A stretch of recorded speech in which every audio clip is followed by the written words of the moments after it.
He was looking so young, I thought he was one of the students. Welcome, sir. We welcome some members of our governing council here seated. Professor Aisien, welcome. Join me also to welcome Mr. Dennis Aibe, member governing council. I'm still waiting for the list. PRO unit. I'm still waiting for the comprehensive list. Yes, thank you. I welcome the Director, Universities Admission, Professor Igbinosa.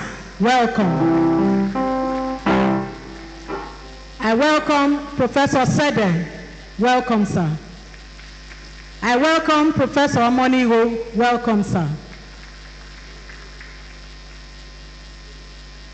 So let me go to the other side. The Dean, Physical Sciences, Professor Emmanuel Ayo Unyi. Welcome, sir. We welcome the man who is helping assisting the Vice Chancellor to actualize Green Uniben. I'm sure you know that in June, in the month of June, 5,000 special trees were planted by the Vice Chancellor and the management team on this campus. The man who is helping to accomplish that great work, Professor Gideon Emelwe, welcome. I welcome the immediate past Dean of Students, Professor Clem Iwodaru. Welcome. We welcome the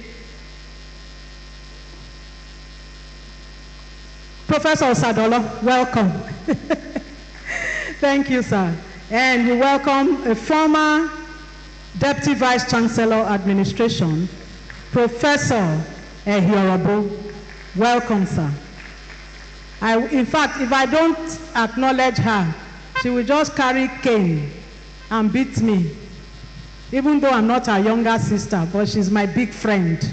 Professor Medina Kadiri, welcome.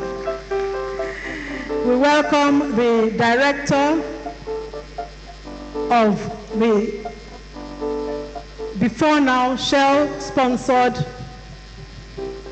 Geosciences and Engineering, Professor Difference. Welcome. We welcome one, we welcome all. Let me quickly run through the program for today. Once the minister joins us, the VC will address us expectedly, and then we shall invite the university orator, Professor Gabriel Arishe, to read the citation of the lecturer. Do not forget, the lecturer is one of us, an illustrious alumnus, a member of the Federal Executive Council, doing the university and Edo State proud at the national level. Please put your hands together.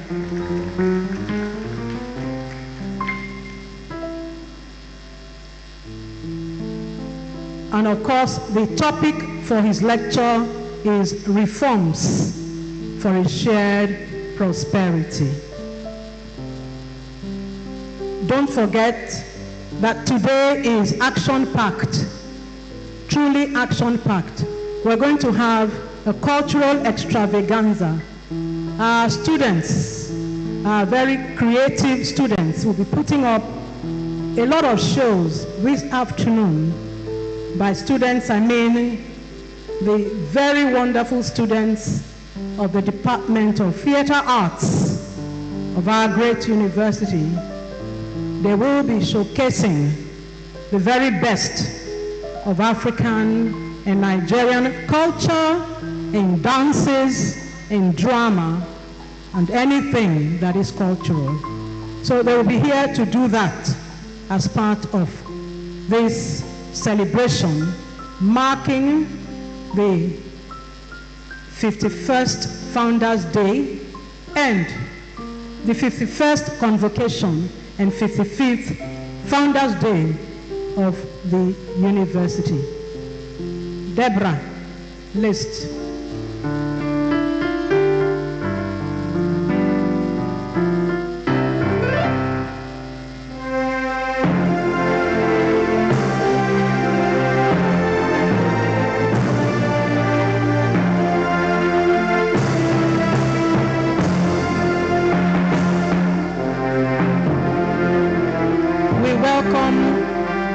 From NAMDA, representing the chairman, Dr. E.O. Ihie, welcome.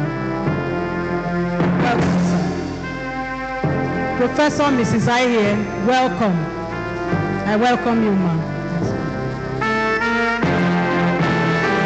Director IPIES, Professor Sagai, welcome, sir.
Please rise to receive the Honorable Minister.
Thank you very much. Thank you.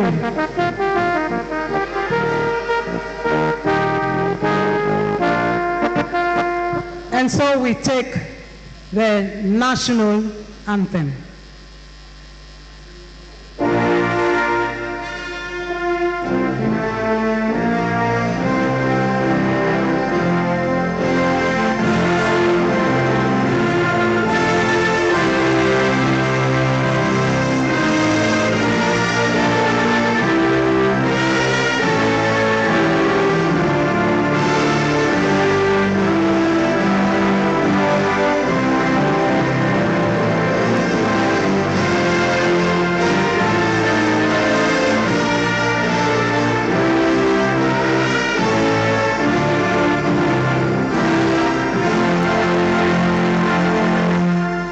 the minister is an alumnus, so we are going to take the Uniben anthem again.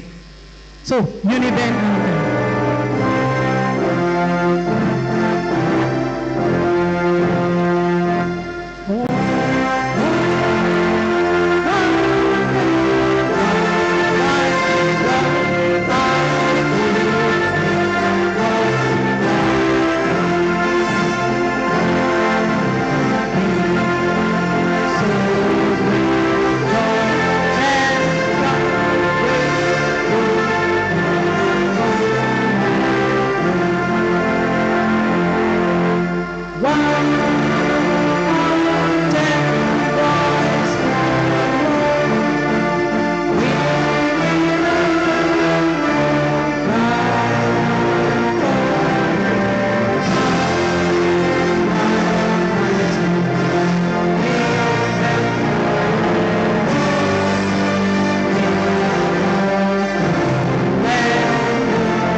The Honorable Minister of Regional Development, a son of the soil in whom we are very proud, a member of the Federal Executive Council, doing the University of Benin and Edo State proud, an illustrious alumnus of our great university.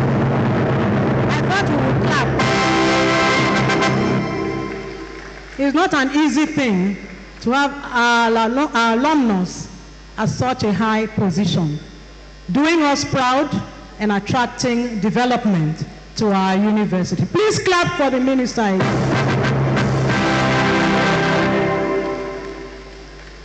Our very dear, indefatigable. In fact, there are no adjectives with which to describe our Vice Chancellor. He is focused, he is cerebral, he is hardworking, he's a go-getter. The Vice Chancellor wants something and he gets it. That is our Vice Chancellor and learned state, Professor Eboba Omoyege, Senior Advocate of Nigeria. Former Vice Chancellor of our university, seated, principal officers, members of the governing council of our great university, alumni of our great university, worldwide and local, invited guests, especially on the entourage of the Honorable Minister, the provosts, deans, directors, staff, students, members of the University of Benin community here present, distinguished ladies and gentlemen. We welcome you heartily to this 51st convocation and 55th Founders Day lecture, to be delivered by no other than an illustrious, an alumnus in whom we are proud, the Honorable Minister of Regional Development, Engineer Abubakar Momo.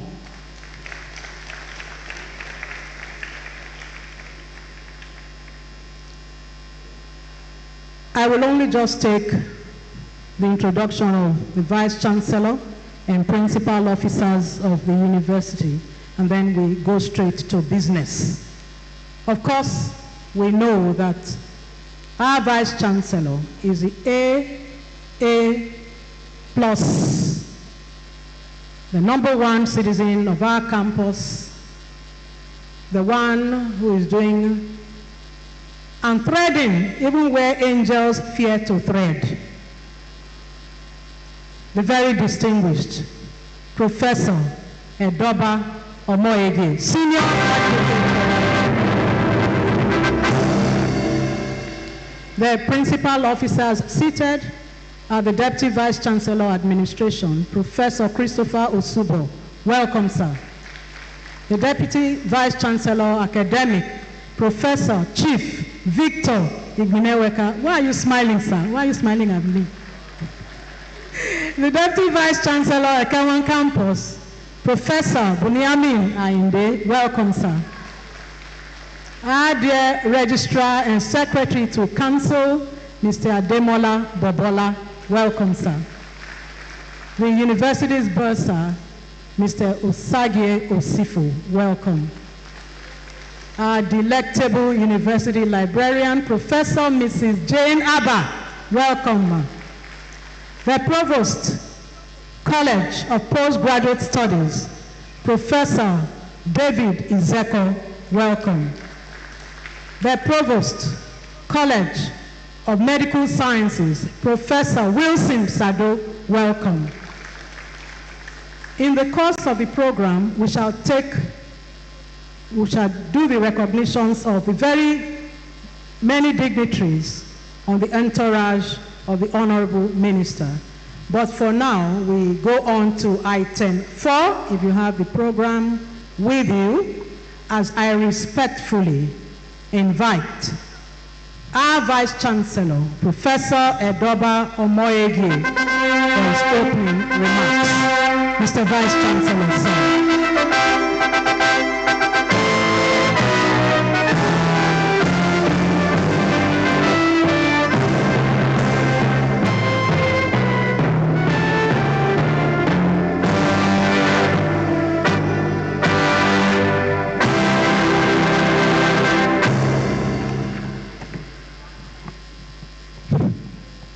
Thank you, Piaro.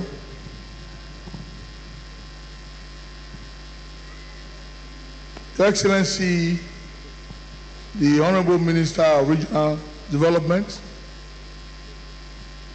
Engineer Abubakar Momo, a very distinguished alumnus of this university, the Chairman and members of the Governing Council. I limit myself for now to the Governing Council members here present. Your Royal Highness, here represented,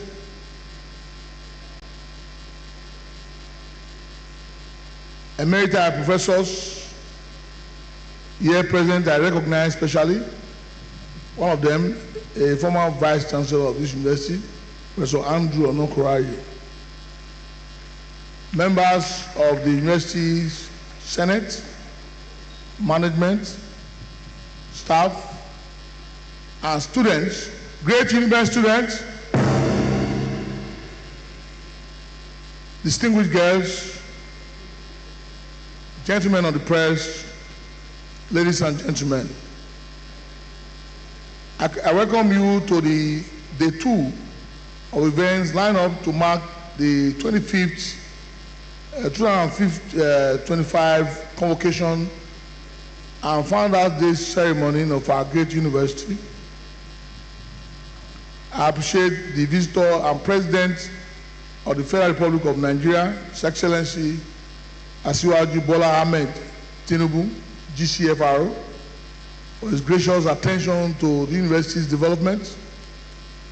In my press briefing, I listed so many of them, and I must say that unlike many in the university system who continue to deny government intervention, my experience in the past 11 months has shown that there's enormous government intervention in terms of infrastructural development. I have seen it, and nobody can tell lies about that. And I listed quite a number of them when I gave my public lecture, the press briefing. And we're going to say more of this when we at the convocation proper. I must also commend our highly resourceful Minister of Education, Dr. Tunji Alausa, CON, for his prompt execution of Mr. President's educational policies as related to tertiary education in Nigeria. Of particular note is his intervention in the NEFON program, which is yielding enormous results as we are discovering. We are privileged and proud to have in our midst an illustrious alumnus of our great university in the person of Right Honorable Engineer Abubakar Momo, who is our Founders Day lecturer for today. This year's topic, titled Reforms for a Shared Prosperity, was carefully selected to reflect current discourse globally and, more importantly, profile workable approaches in addressing urgent global challenges. The choice of our guest lecturer, a brilliant technocrat of no mean repute, was deliberate. We could not have thought about another, because our guest lecturer wears the cloak of not just a federal minister of the Federal Republic of Nigeria and a very distinguished former member of the House of Assembly of Edo State, former council chairman, and of course member of the House of Representatives.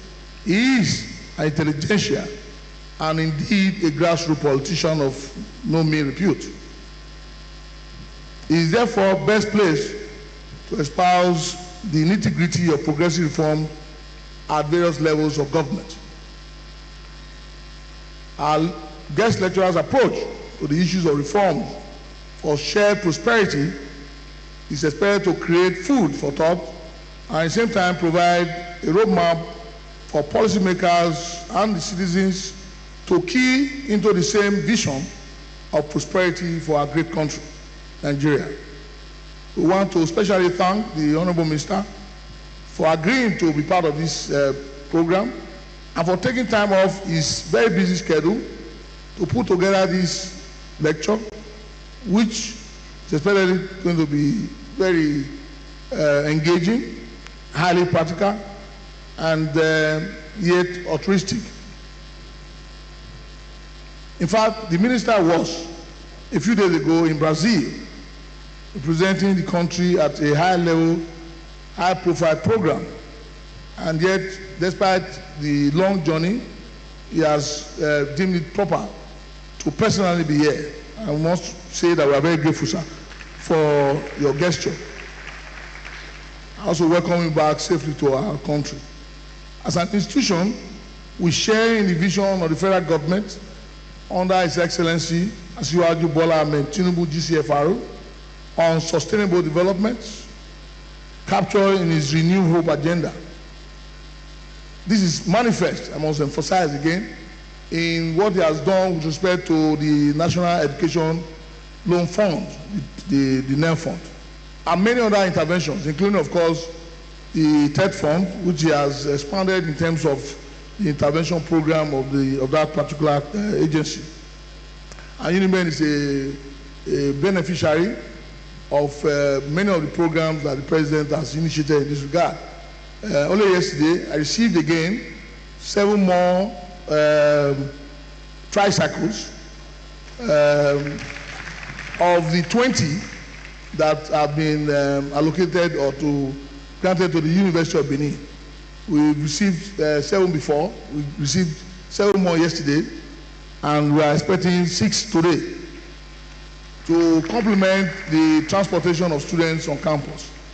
And that is through the TED Fund. So you can see that we have that. We have many others, which the provost here and I have been battling to put to bed. The 4 billion medical expansion program also from TED Fund. We received 1 billion for agricultural development. We received the 5 billion for the Senate building, and so many others, too numerous to enumerate now, but we would make this even more publicly known during the convocation address. We believe the vision is germane and will help drive the anticipated all-round development of the country. We look forward to a most resounding lecture And once again, thank the Minister for being a worthy ambassador of the University of Benin. And we believe, given your very solid experience, that you continue to keep the flag very high. Let me at this point appreciate the chairman and members of the ceremonial committee for their dedication and for the hard work so far to ensure that the convocation ceremonies are successfully put together. When I was nominating Professor Mrs. Isoke Bunosa for chairman, some views were that she's too young.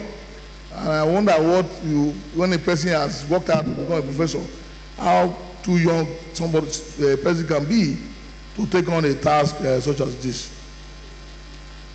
So I want to thank everybody who has been involved in this process, even those who are not members of the committee.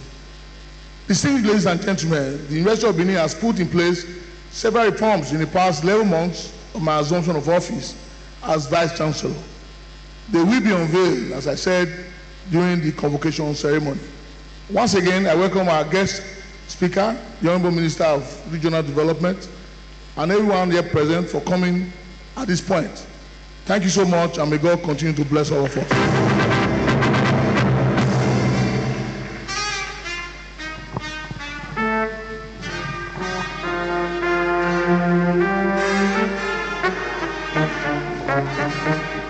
Thank you.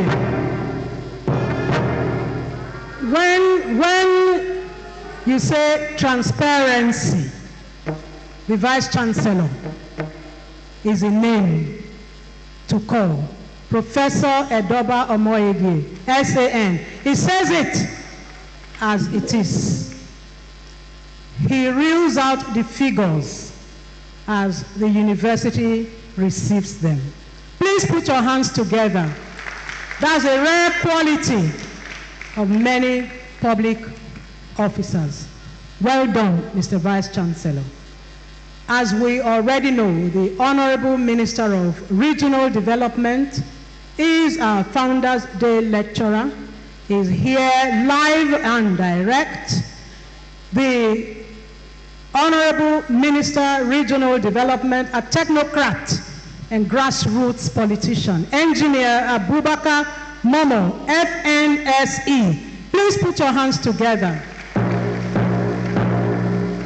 Reforms for a shared prosperity is a topic, and it is now my singular privilege to invite the university orator, Professor Gabriel Arishe, to read the citation of the Honorable Minister.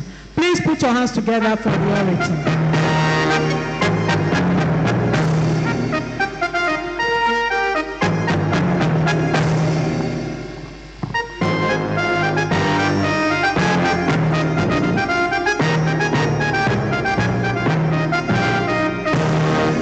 Thank you.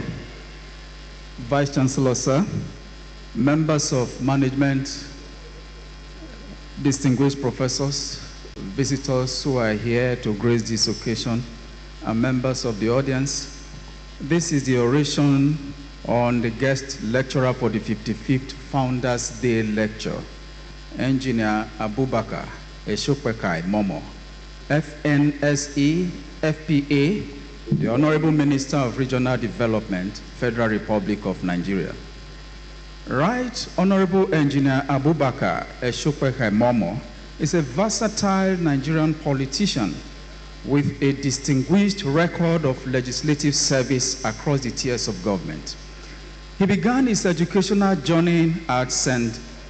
Colomanos ROCM Primary School, now a Chedoke Primary School, Imiegbai, and later attended St. Thomas College, Ibusa, Delta State, for his secondary education. Driven by a deep passion for learning and a desire to make a meaningful impact on society, he trained as a teacher and began his career at Ekperi Grammar School in Isako Central Local Government Area, Edo State. His commitment to personal and professional advancements spurred the then teacher, Mr. Abubakar Momo, to study at the prestigious University of Benin, where he earned a bachelor degree in chemical engineering. a degree that shaped his analytical and problem-solving approaches to leadership and public service. During his time at the University of Benin, the young Abubakar Momo actively participated in student politics, where he distinguished himself as a dynamic and principled leader. His political acumen, coupled with his excellent interpersonal skills, earned him recognition as an influential student union representative. This early exposure to leadership and advocacy further deepened his passion for public service and strengthened his resolve to contribute meaningfully to national development.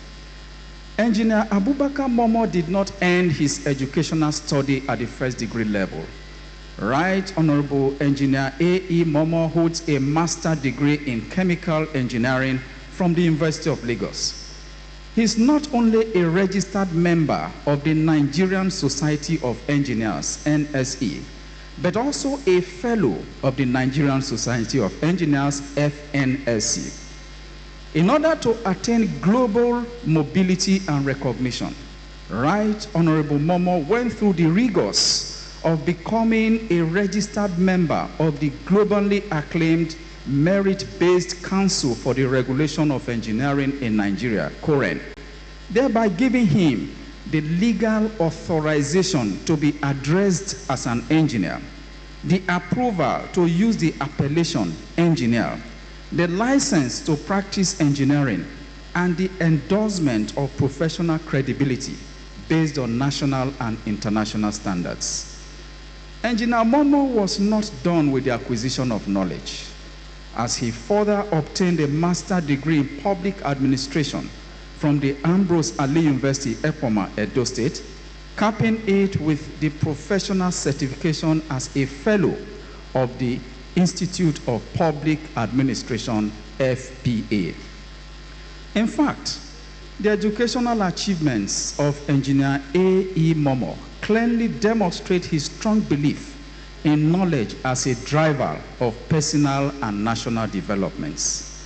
Right Honorable Engineer Abubakar E. Momo is a prominent politician who began his humble yet remarkable political journey at the grassroots level as a councillor representing the good people of North Ibie in the defunct Esako Local Government Council, where he also served as the supervising councillor for finance.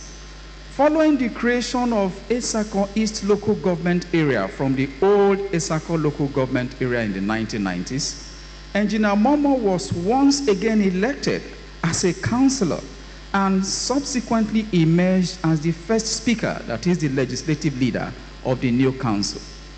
The reward for his impressive performance and outstanding dedication to service was his election as the executive chairman of Esako East Local Government Area during the transition period of the late General Sani Abacha's administration.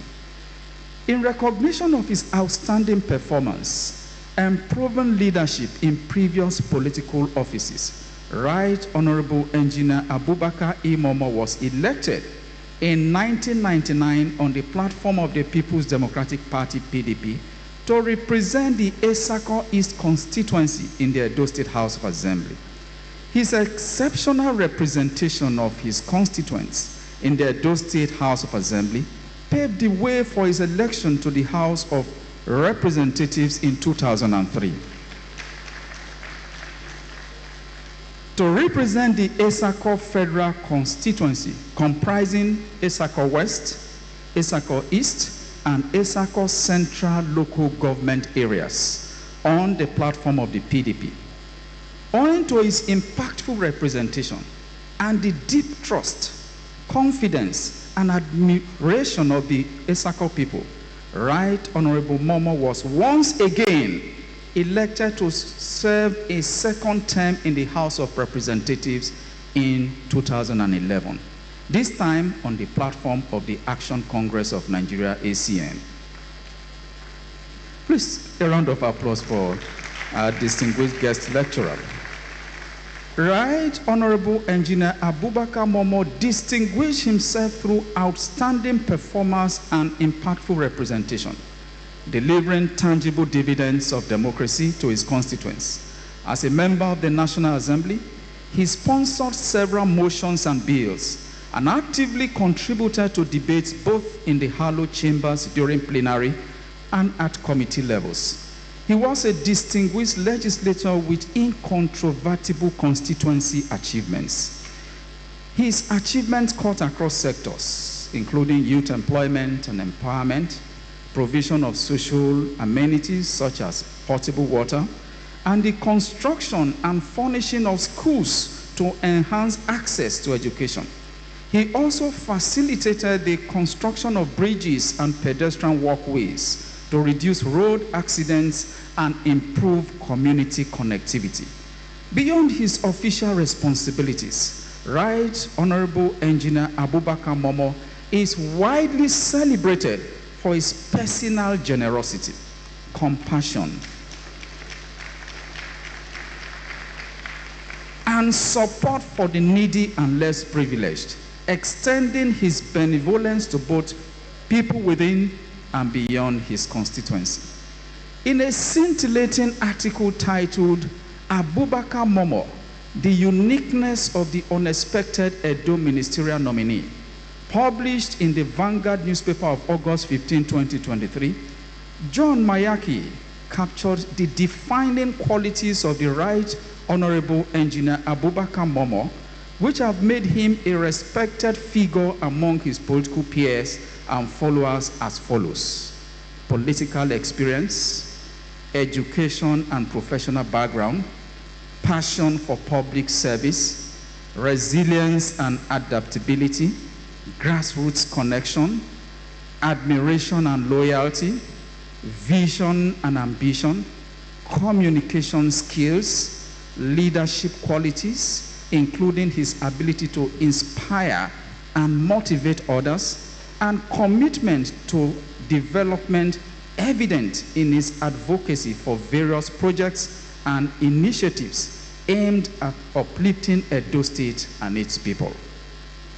These qualities must have endeared him to the heart of the visitor to the great University of Benin, the President and Commander-in-Chief of the Armed Forces of the Federal Republic of Nigeria, His Excellency Senator Bola Ahmed Tinubu, GCFR, to appoint Right Honorable Engineer Abubakar Momo, first as the Honorable Minister of Niger Delta Development and later as the Minister of Regional Development.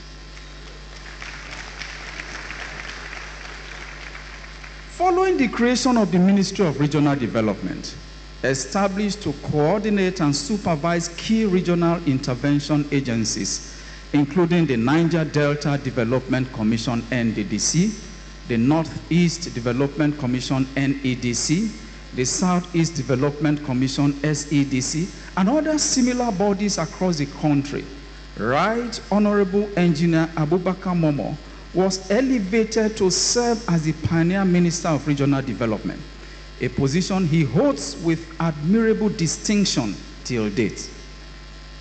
His appointment as the Minister of Regional Development, with enormous responsibilities across geopolitical zones in the country, is undoubtedly a testimony that the President of the Federal Republic of Nigeria, His Excellency Senator Bola Ahmed Tinubu, GCFR, recognizes Right Honorable Engineer Abubakar Momo's wealth of experience, visionary leadership, unwavering loyalty, and steadfast commitment to party ideals, even as he serves as an endorsement of his versatility, capability, and capacity to handle great tasks intertwined with multiple priorities. Without prejudice to his religious beliefs as a devout Muslim, Right Honorable Engineer Abubakar Momo has high regards for the culture and traditions of his people. His traditional personality is captured in his many traditional titles in Edo North, which are accolades depicting his leadership, people-centeredness, community development, and service to humanity. His traditional titles include Otegbe of Okwela Kingdom, meaning qualified and fit to be crowned, competent to be called anytime by the community, youths, or individuals for help, one that is strong to meet any demand at all times. Ezomo of 3 Ibie Kingdom, typifying one that is respected in the community. He responds anytime he is needed, can be relied upon by all, always available. Udi of Auchi Sacred Kingdom, representing palm tree, a strong tall tree that cannot fall down or break no matter the storm. The tallest tree in the forest. Anytime he is called, he can withstand storms for the community. Obada of Okwe Kingdom, signifying a tree that serves as the umbrella where community elders assemble to discuss important matters. A person that gathers people together, one that listens and guides the people. Okai of South Ibie Kingdom, portraying always available. He provides anything, anytime. Compassionate and humanitarian, one that has the required capabilities, reliable and dependable. Vice Chancellor, sir, without any doubt, Right Honorable Engineer Abubakar Eshokweka Momo, FNSE, FPA, is qualified, competent, and fit to deliver the 55th Founders Day Lecture of the Great University of Benin.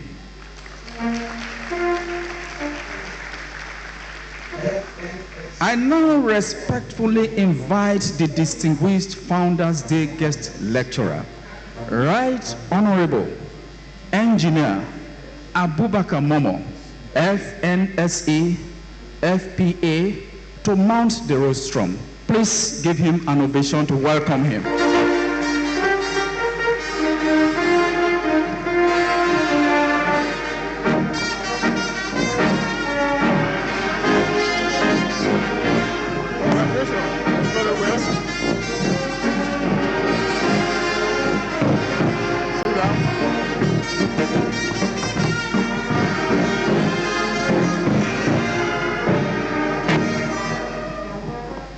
Have your seats.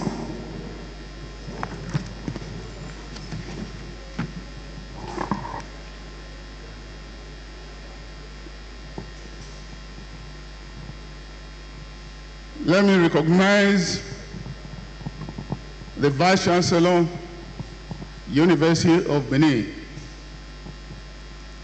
Also to be recognized are members of the Governing Council here present, lecturers, professors, heads of departments, and deans of faculty. Let me especially recognize Professor T.O.K. Aulu. I can see him seated. Others who are graduated in the University of Benin. I appreciate you. I'm happy that you are still looking very strong. Thank you very much. Let me also recognize here with me the former Deputy Governor of Edo State, Dr. Pius Igbirame Odubu, is here with us. Also to be recognized is Honorable Dr. Abdul, former member of the House of Representatives, is also here with us. I also have here with me two chairmen of the development commissions. The chairman of the Northwest Development Commission, Alhaji Lawa Abdullahi, is here present. Also here is the chairman of the North Central Development Commission, Barrister Cosmos Akivia. We are still waiting for the managing director of NDDC. Is on his way. He said he missed his flight, but I'm sure he'll be here before we leave today. Let me also recognize and appreciate every other person here, including traditional rulers I've seen here, and also I can see Professor Eric Omogba, my senior brother here. You are hereby recognized, and recognize every other person that is here. If you are not recognized in person, it's not as if you are not important. It is as a result of the fact that you didn't capture my eyes. For me, I think it's a day that I will ever remember to cherish, because coming to stand before you here after almost about 4 decades leaving the university is a very memorable occasion. And to deliver the 55th Father's Day lecture in the 51st convocation of the university is also a thing that I will ever remember in my life. When on the 15th of October, the Vice Chancellor wrote to me requesting that I'm expected to deliver this year's 55 Father's Day lecture, I felt a little bit worried because of the lineup of activities, and in particular because of my journey to attend COP30 conference in Brazil, which of course just ended yesterday. On the 20th, I had to write back. I said, no matter what the situation, I will do my best to honor the invitation. And that was the main reason I had to cut short my activities in Brazil and return back to the country about 2 days ago to enable me to be here. I have decided to say this so that the Alumnus Association that expected me to be with them 2 days ago should know that I was not in the country. And that is the more reason I had to send a representation. Let me say that it is an honor to speak at this great university, whose graduates power Nigeria's public service, industry, health, culture, and ideas. A Father's Day is not only supposed to elicit nostalgia, it is a recommitment to first principles. For university, that means truth, curiosity, and service. For government, it means responsibility, prudence, and opportunity. I know definitely that the VC had already told you the topic which I was asked to speak upon. That is reformed for a shared prosperity by Honorable Engineer Momo, myself. And this topic has become germane for the simple reason that quite a number of persons, they wouldn't know what is happening in government, but they criticize on a number of issues. But I feel it is important we share our experience with you to let you know what has been happening in this administration for the past 2 years. That is why the topic was well selected, to let you know the reforms that have been carried out by this administration, which, if well nurtured, will help to put the country on the path of progress and prosperity that this nation requires. This university was founded by a man of vision, Dr. Samuel Osagbobo of Bermudia, of blessed memory.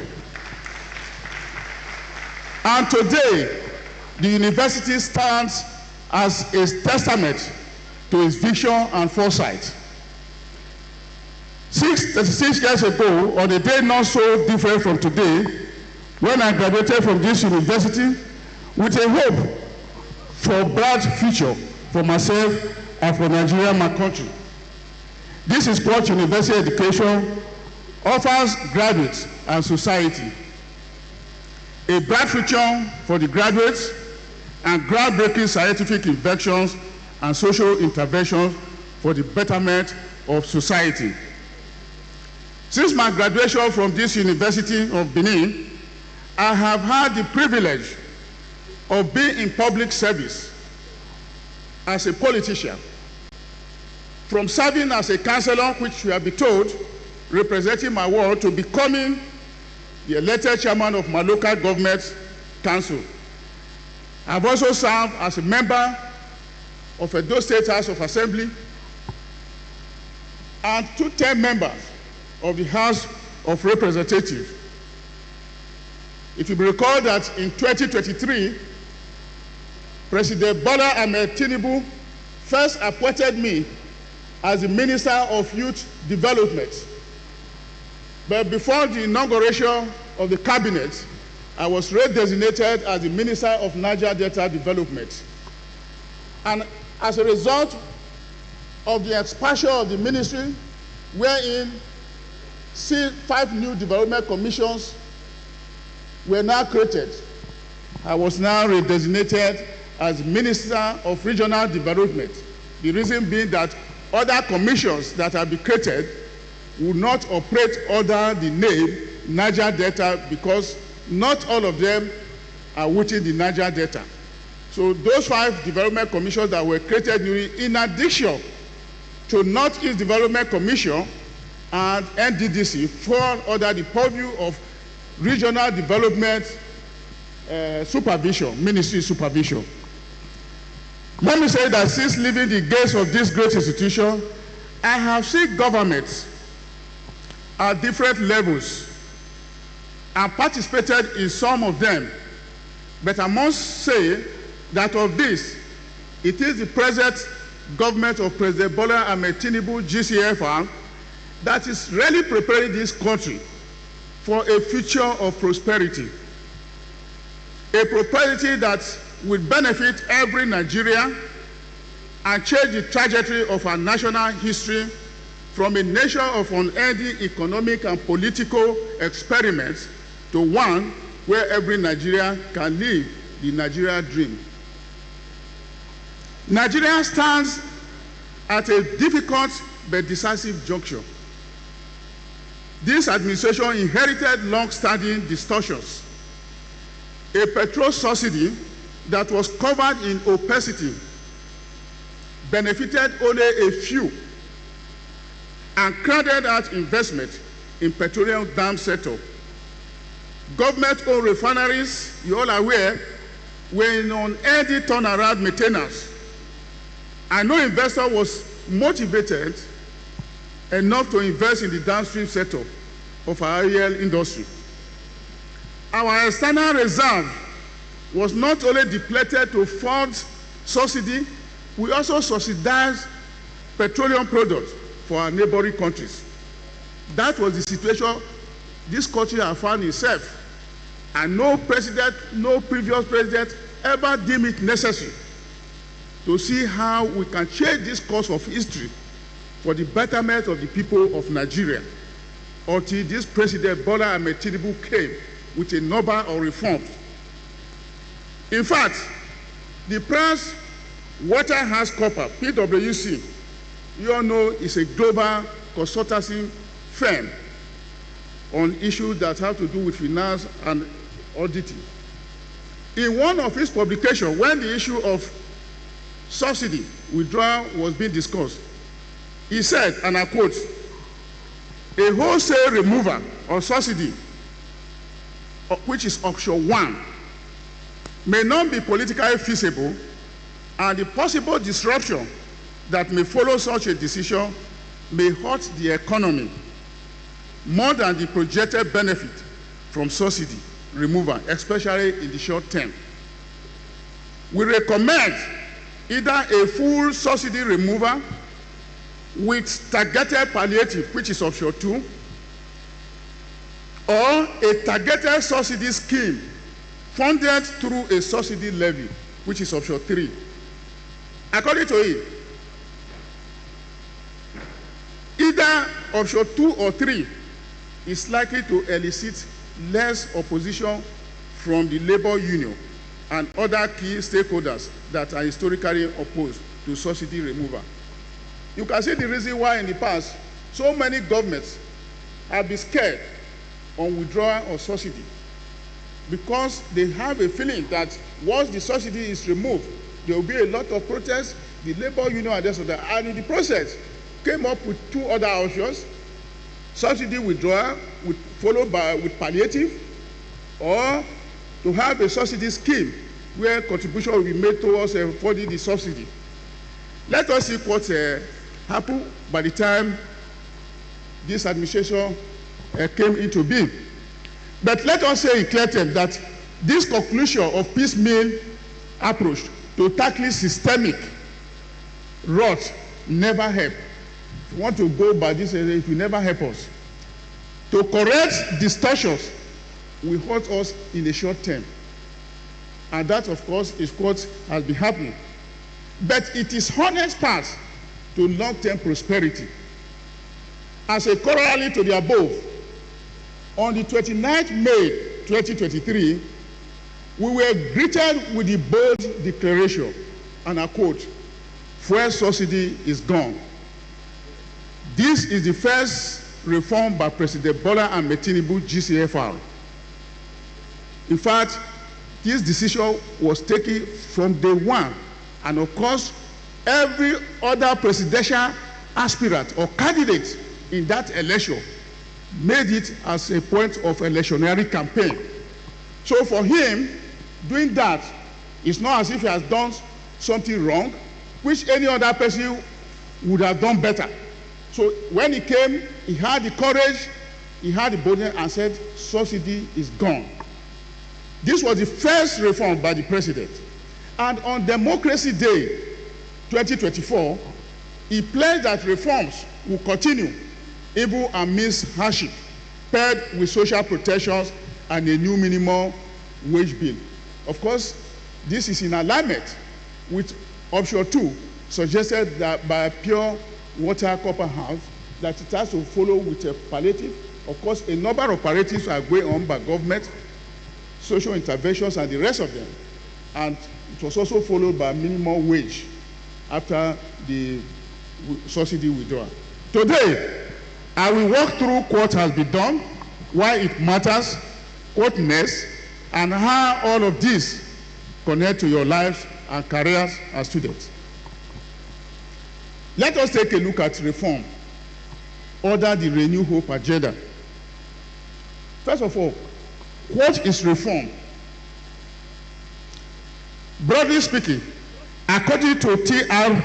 Dye, Understanding Public Policy, 14th edition, reform is a purposive effort to modify institutional arrangements or policies to make them more effective, efficient, or equitable. Several reforms have been embarked upon by various governments since independence to improve the quality of service delivery to the citizenry. In the recent past, we have had reforms in the banking sectors to protect against the frequent collapse of banks, the creation of EFCC and ICPC to fight against public corruption and financial crimes, the Treasury Single account to enhance revenue collection by government, the introduction of IPPIS to check the problem of ghost workers on government payroll. But for the purpose of this discourse, I will restrict myself to some of the critical reforms by this administration of President Bola Ahmed Tinubu, GCFR, which, if well nurtured, will place Nigeria on the path of sustainable growth and development, improve the GDP, and reduce corruption in government.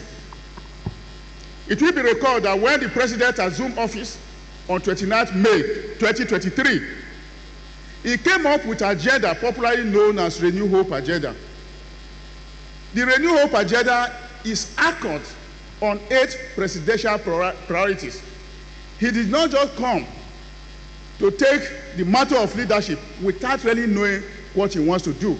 That's why ab initio, when he came with 8 presidential priorities that form the agenda of this government, which of course will be followed up to this very point as we are working. And number 1 of such is to reform the economy for sustained inclusive growth. That is why you have all these reforms in the economy. And number 2 of such presidential priority is to strengthen national security for prosperity. Yes, some people may ask that is part of what the government has been doing, there are still a pocket of insecurity here and there. You and I know what is happening in the country. There are some of these issues that are just crafted in order to discourage government, or rather in order to shift attention. But government is on top of it. We are happy. You heard that those that were kidnapped in Lorry about 3 days ago, all of them have been secured, and some of them from Niger have also been secured. And a number of efforts are being placed, and government is working very hard. And that is the more reason the president himself refused to travel to South Africa on G20 summit. So he is at home monitoring everything to see that all those who are trying to sabotage government will be brought to book. Then the third is to boost agriculture to achieve food security. The fourth, of course, you know what is happening today. You can agree with me that the prices of food items have started to come down.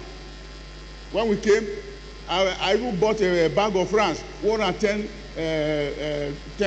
naira. But today, it's going down, and it will crash to the level that is expected. Number 4 is to unlock energy and natural resources for sustainable development. 5 is to enhance infrastructure and transportation as enablers of growth. You can see there are a number of legacy projects, road projects that are going on across the country, the coastal roads, Badagry Road, and a number of road projects. They are major legacy projects that are currently going on in Nigeria. 6 is to focus on education, health, and social investment as essential pillars of development. Accelerate diversification through industrialization, digitization, creative arts, manufacturing and innovation, and aid to improve governance for effective delivery. These are the 8 presidential priorities that form the agenda of this present administration. And in order to actualize this agenda, some aspects of our governance need to be modified to pave way for a prosperous delivery to the nation. The question now is, why reform? Why must we have to reform?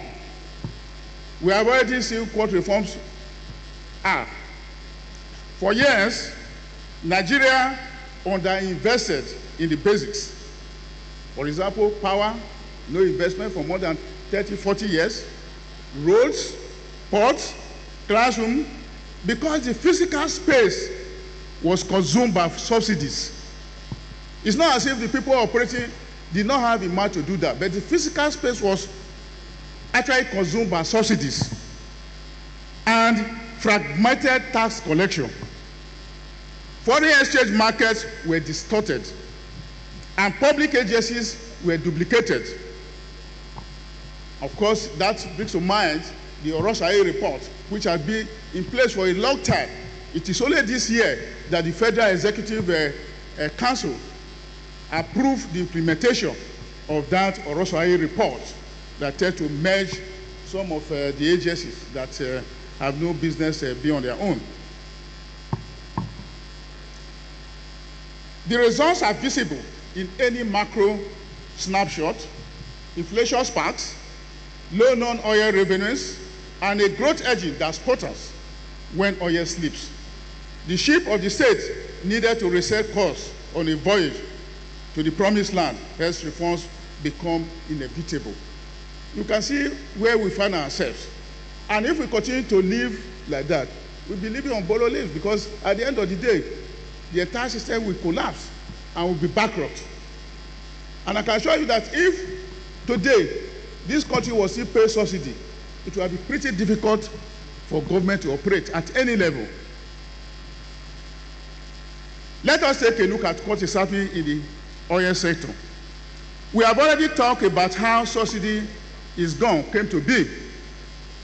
While this may be the most publicized reform in this sector, there are other reforms in the sector, like the formation of host community development trust funds, has provided order the Petroleum Industry Act. As you may well know, Section 235 of the PRA mandates the oil companies operating in both upstream and downstream to settle host community development trust funds so that communities can take charge of their community development projects based on needs rather than corporate largesse.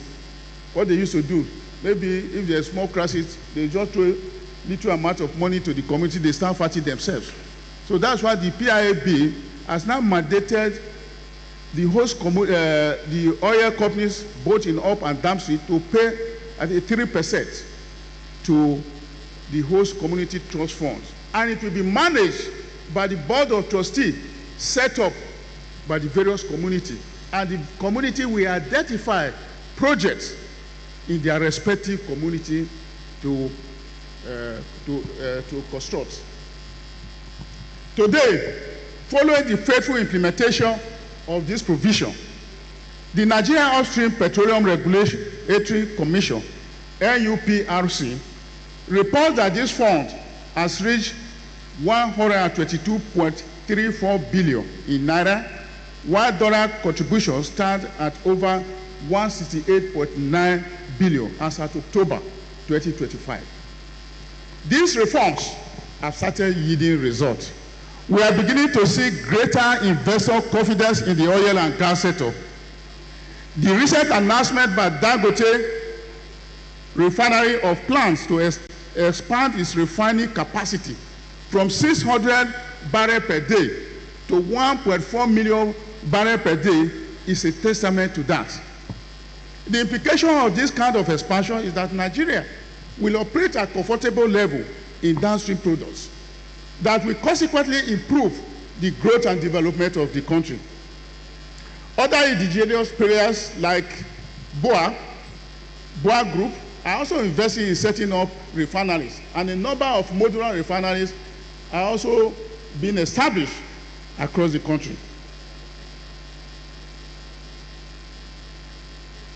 And all these are meant to provide jobs and ensure energy security, but also conserve scarce foreign exchange and increase Nigeria's balance of trade. Today, there's greater stability in the supply of petrol. It is almost as if subsidy is gone and scarcity is gone too. To enhance energy security and boost local refining, the federal government has recently introduced a 50% import duty on all imported premium motor spirit, PMS, popularly known as petrol, as well as associated gas oil, AGO, popularly known as diesel. This is in alignment with Nigeria First policy. Earlier this year, the Federal Executive Council also passed a resolution on Nigeria First policy. That is to say that what you can source locally, you will have to give prominence to it first before you start to go for foreign importation and the rest of them. So if we can have a refinery producing up to this level, in order to ensure that these refineries are protected, a certain amount of tax has to be placed on those who still want to import these products. This will, in the long term, encourage local refining and guarantee self-sufficiency in our energy needs, protect employment in the downstream, drive investment in industries associated with crude oil refining, conserve our foreign exchange, and increase our external reserves. I must acknowledge the short-term effects this will have on cost of living for the citizen, but the time has come for us as a country to stop talking in the short term and plan for a future of prosperity. A sound economic argument in favor of this tariff is as stated by the Center for Promotion of Public Enterprise, CPP, which is a private group headed by former Director General of Lagos Chambers of Commerce and Industry, Dr. Muda. And he stated, and I quote, the absence of effective protection and inadequate support for local producers has discouraged investment and led to decades of deindustrialization. He further stated, the oil and gas sector epitomizes this failure, as decades of refined product importation have drained foreign reserves, weakened physical stability, and eroded economic sovereignty. Because we earn money, at the end of the day, we earn money from crude oil. The whole money is now also used to subsidize the importation of petrol. That's the kind of life we are living. And nobody has ever thought it necessary to see how this can be addressed. We will suffer pains today, but in the long run, the country will be better for it. In the upstream, the Share Nigeria Exploration and Production Company Limited, SNECO, a subsidiary of Share PLC, has announced a final investment decision, FID, on Boga North, which is a deep water project off the coast of Nigeria. I'm sure this has put to pace all the noise people have been making that the Shell is packing, they are leaving Nigeria, they are no more. It's not as if the Shell is leaving Nigeria. A number of times we have interfaced. They are not leaving Nigeria, they only want to invest in the deep offshore. That is where, of course, they now want to invest in. Not that they are leaving, they are still in Nigeria. To address the cost of transportation and climate resilience, the federal government launched the Presidential CNG Initiative, PCNGI, to help shift buses and fleets from fossil fuel to compressed natural gas, which is a cheaper and cleaner energy, which is also in alignment with the Paris Agreement and the nationally determined contribution, NDC, of climate change. Partners are now rolling out CNG stations nationwide. Reportage has documented the ambition, early uptake, and the need to accelerate infrastructure. This will create new artisan employment and broaden the informal sector of our economy. We take a look at what is happening in our foreign exchange. Before now, what has been happening and what the situation is. We recall not too long ago when a prominent traditional ruler and a former governor of the Central Bank of Nigeria, His Royal Highness Alhaji Sanusi Lamido Sanusi, was said when he criticized the number of foreign exchange windows that we have across the country. He was said, and I quote, for instance, when the CBN was selling dollar at 197 naira and people were buying at 300 naira, if I sit in the comfort of my garden and pick up my phone, I would have enough people to call in the industry to get $10 million at official rate and sell at 300 naira and make a profit of over 1 billion naira. And if I do that 4 times in a year for doing nothing, I would have earned 4 billion. So that was the kind of foreign exchange system we had. Different foreign exchange before this administration. And people will just use their influence to get it at official rate and sell at black market rate. And those who are really in need for this foreign exchange will not get the money and becomes a problem. So when this administration came on board, let's see what has happened. This tells the story about foreign exchange system in Nigeria before the coming of the present government. Imagine an import-dependent economy with crude oil as our major export bedeviled by an unsustainable subsidy regime on imported petrol for a population of over 200 million. People having 2 different foreign exchange rates with the kind of gap from 197 to 300. In the story told by Alhaji Sanusi, and you cannot help but see where we were heading. We were already headed to a crash. When President Bola Ahmed Tinubu administration came into office, the country was faced with a number of foreign exchange distortions, including multiple foreign exchange windows, scarce dollar supply, and overvalued naira. Since coming into office, however, government has moved to unify and liberalize the foreign exchange regime by unifying the various exchange rate windows, which has allowed the naira to move freely to reflect market forces.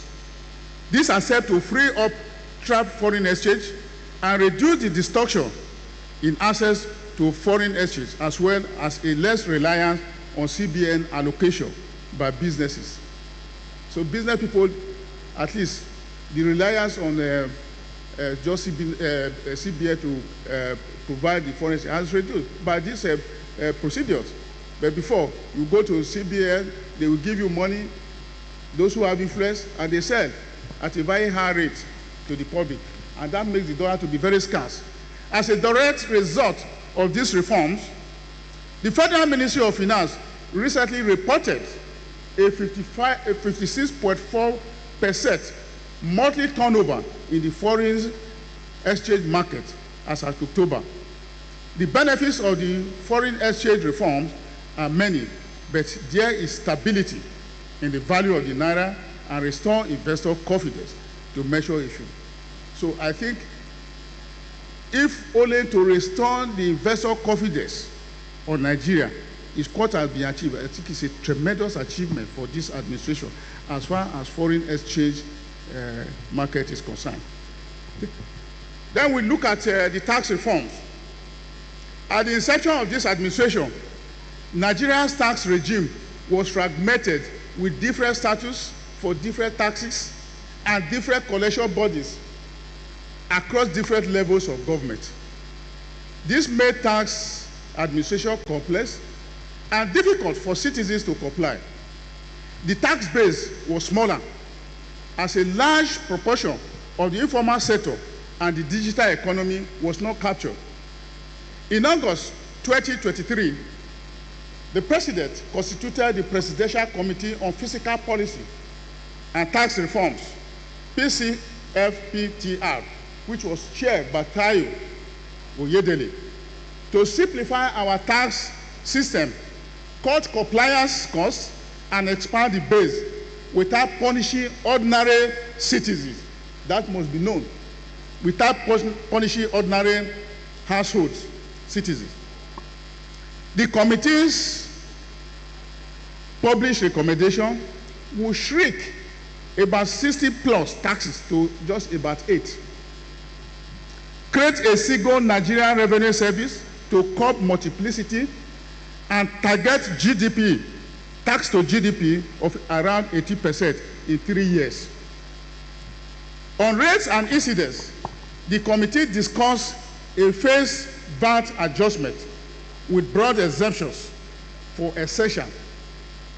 There is exemption in terms of the VAT adjustment, and the exemption includes broad exemption for essentials like food, medicines, educational books, materials, electricity generation and transmission service, tuition fees, etc.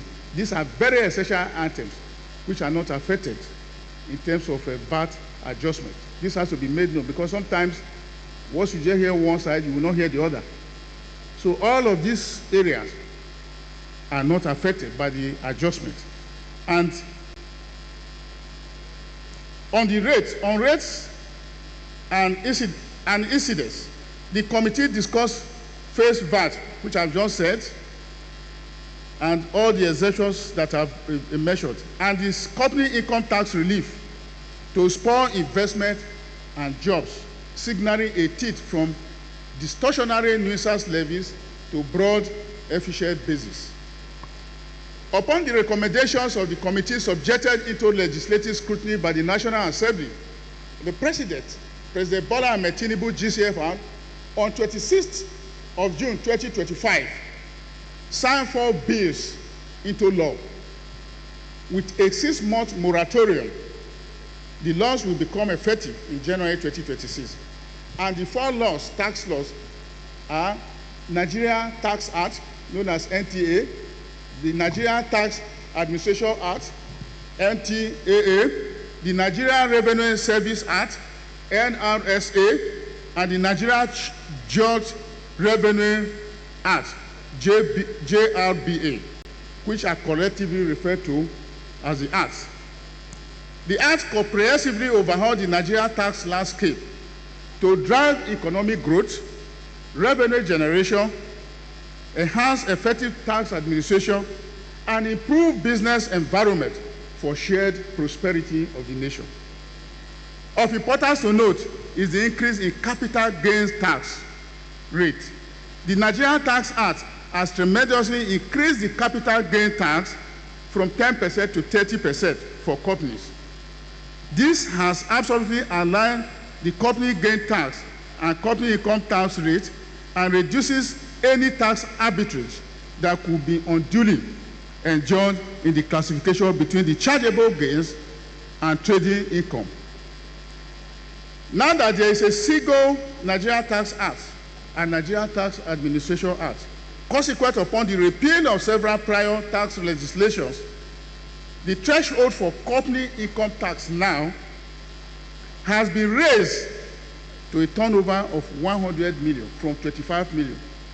That is the threshold, which means if you're a small-scale business person and the rest of them, you can still do your business freely without pay your income tax and the rest of them. This is as compared to the much lower turnover threshold of 25 million in the old acts. In this tax too, persons who are earning below 800,000 naira per annum are also exempted from personal income. The personal income tax is progressive with the top rate at 25%. Many low-yield nuisance taxes are eliminated, while the focus is on high-yield taxes. What is the implication? The implication of this Tax Reform Act include: 1, is to protect the low-income earners. 2, is to bridge the wide gap between the low-income earners and the high-income earners. It's like taking from the rich to support the low-income earner. It's also helped to improve efficiency of public investment spending by improving government administrative capacity. Before now, so many government agencies and MDC will find it very difficult to pay tax, if not all these reforms, to pay salaries, if not these reforms. Also provide government at all levels more money to fund infrastructures, social programs, and public services. If you go to most of our states today, you can see a number of gigantic projects that are going on. Even here in Edo State, if you go to Sapler Road and see the kind of massive construction that is going on along that road with stormwater drainage and the rest of them, and the overhead bridge along Murtala Muhammad Way in Ramat Park, and a number of other projects. If not for these reforms that have put money in the coffers of the states and other levels of government, it will be pretty difficult to even pay tax, talk less to pay salaries, talk less of having money to do capital projects. So this is happening in all the states across the country today, because more money is available to the state government to operate, more money is available to the local government. I think you should also begin to question your local administration, because they're supposed to also do a lot to assist government at the higher level, because they now have more money than they used to have in the past. The fifth one is to reduce reliance on oil revenue and encourage diversification. So that is one of the advantage, the implication of tax reform. So maybe we are gradually getting there. With this tax reform, in due course, even without oil, Nigeria can stand on its own and run its government, just as it is done in advanced nations. So that is where we are heading to. And to be able to do that, we must have reforms, no matter the kind of pains we have at the moment, but in a very short time, the pain will be over. I dare say that in the history of the country since independence, no administration has ever attempted to put the nation on the path of growth and development as the current administration of President Bola Ahmed Tinubu. There was a time in Nigeria, Nigeria was earning a lot from crude oil. You and I know. But there was no foresight or initiative to invest on infrastructure and others. Otherwise, how can it be said that it is only now that the coastal road from Lagos to Calabar and Badagry to Sokoto Expressway are being executed after about 50 years of being planned? Most of the advanced nations, some of you travel outside the country, you see all those infrastructures. They were built at a time that money has value, and the people who operated at that level, they had the foresight, and they built all those infrastructure. What they are doing now is maintenance. The coastal road that this administration is currently building, and the Badagry Sokoto road, these are small projects that would have been faced squarely by the previous administration. But there was money, but there was no foresight.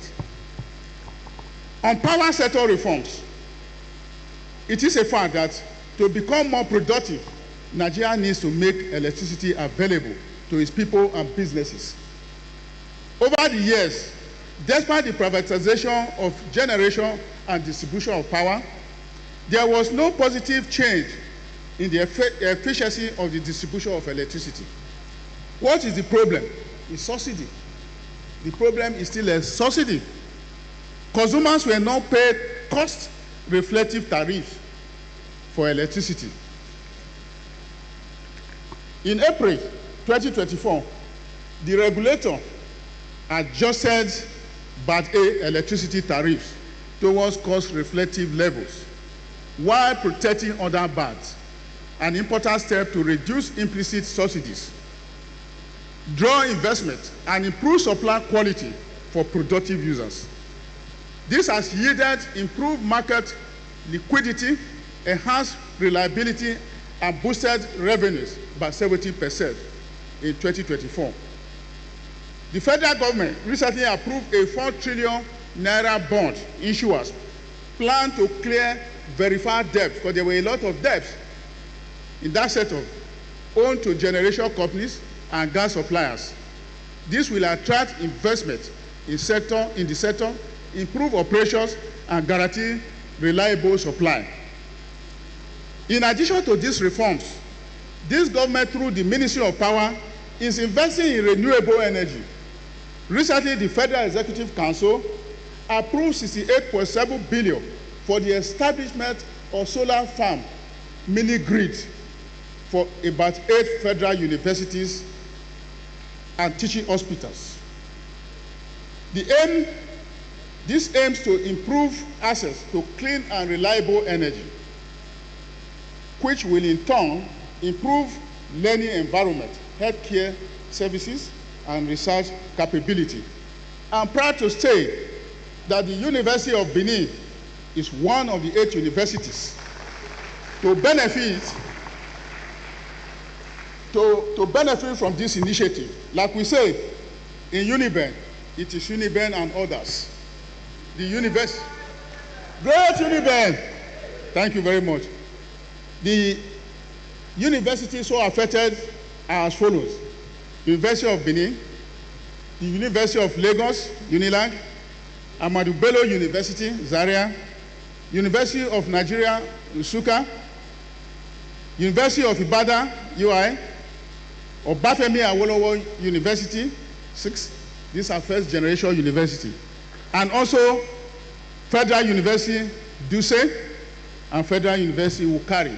These 8 universities will be connected to mini solar grid. That will also help to reduce the cost of payment for energy by the various university institutions. This is part of the 200 billion initiative, which extends to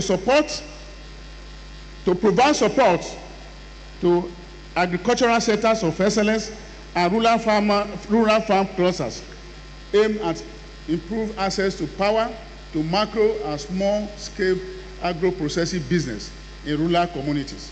The program will drive inclusive growth and unlock productivity. Having said all this, what are the gains of the reform so far? Let us take a look. Recently, I heard somebody ask, where is the savings from subsidies? Honestly, we are beginning to see the effects of the several reforms of this government. One major indication is the increase in the volume of revenue accrued to the various tiers of government from the federation account, which has enabled them to face infrastructures and social services in their various states and local governments. In September 2025, a total of 2.103 trillion was shared by the federal, states, and local government, reflecting one of the highest amounts so far in the history of the nation. This gives the various tiers of government more money to invest in infrastructure and social goods, as well as pay salaries to government employees. On the federal level, we are seeing great strides in infrastructures, including building new roads and rehabilitating dilapidated ones. For example, the Lagos-Calabar Coastal Highway, which has been commenced, when completed, will not only connect the coastal regions of Nigeria, but will unlock a yet untapped marine and coastal tourism on that corridor, thereby unlocking Nigeria's great tourism potentials, and the same thing for the Sokoto-Badagry Highway. By the time these two major roads are completed, you can imagine the kind of economic development, economic activities that will be taking place in those areas, particularly the coastal road. Nigeria will be earning more money from the blue economy, will be earning more money from tourism. Of interest to the students in this school is the revamped student loans, access to higher education repeal and reenactment Act 2024, which is operationalized via NELFOD, Nigeria Education Loan Fund, providing zero interest loan to eligible students. As at 27th November 2025, Business Day reports that more than 510,000 students have so far benefited from the federal government's student loan initiative, with a total of 99.5 billion disbursed since the scheme was launched in May. But as at today, as at November 15, about 160, that amount has risen to about 160 billion naira that have been so far disbursed for this student loan scheme.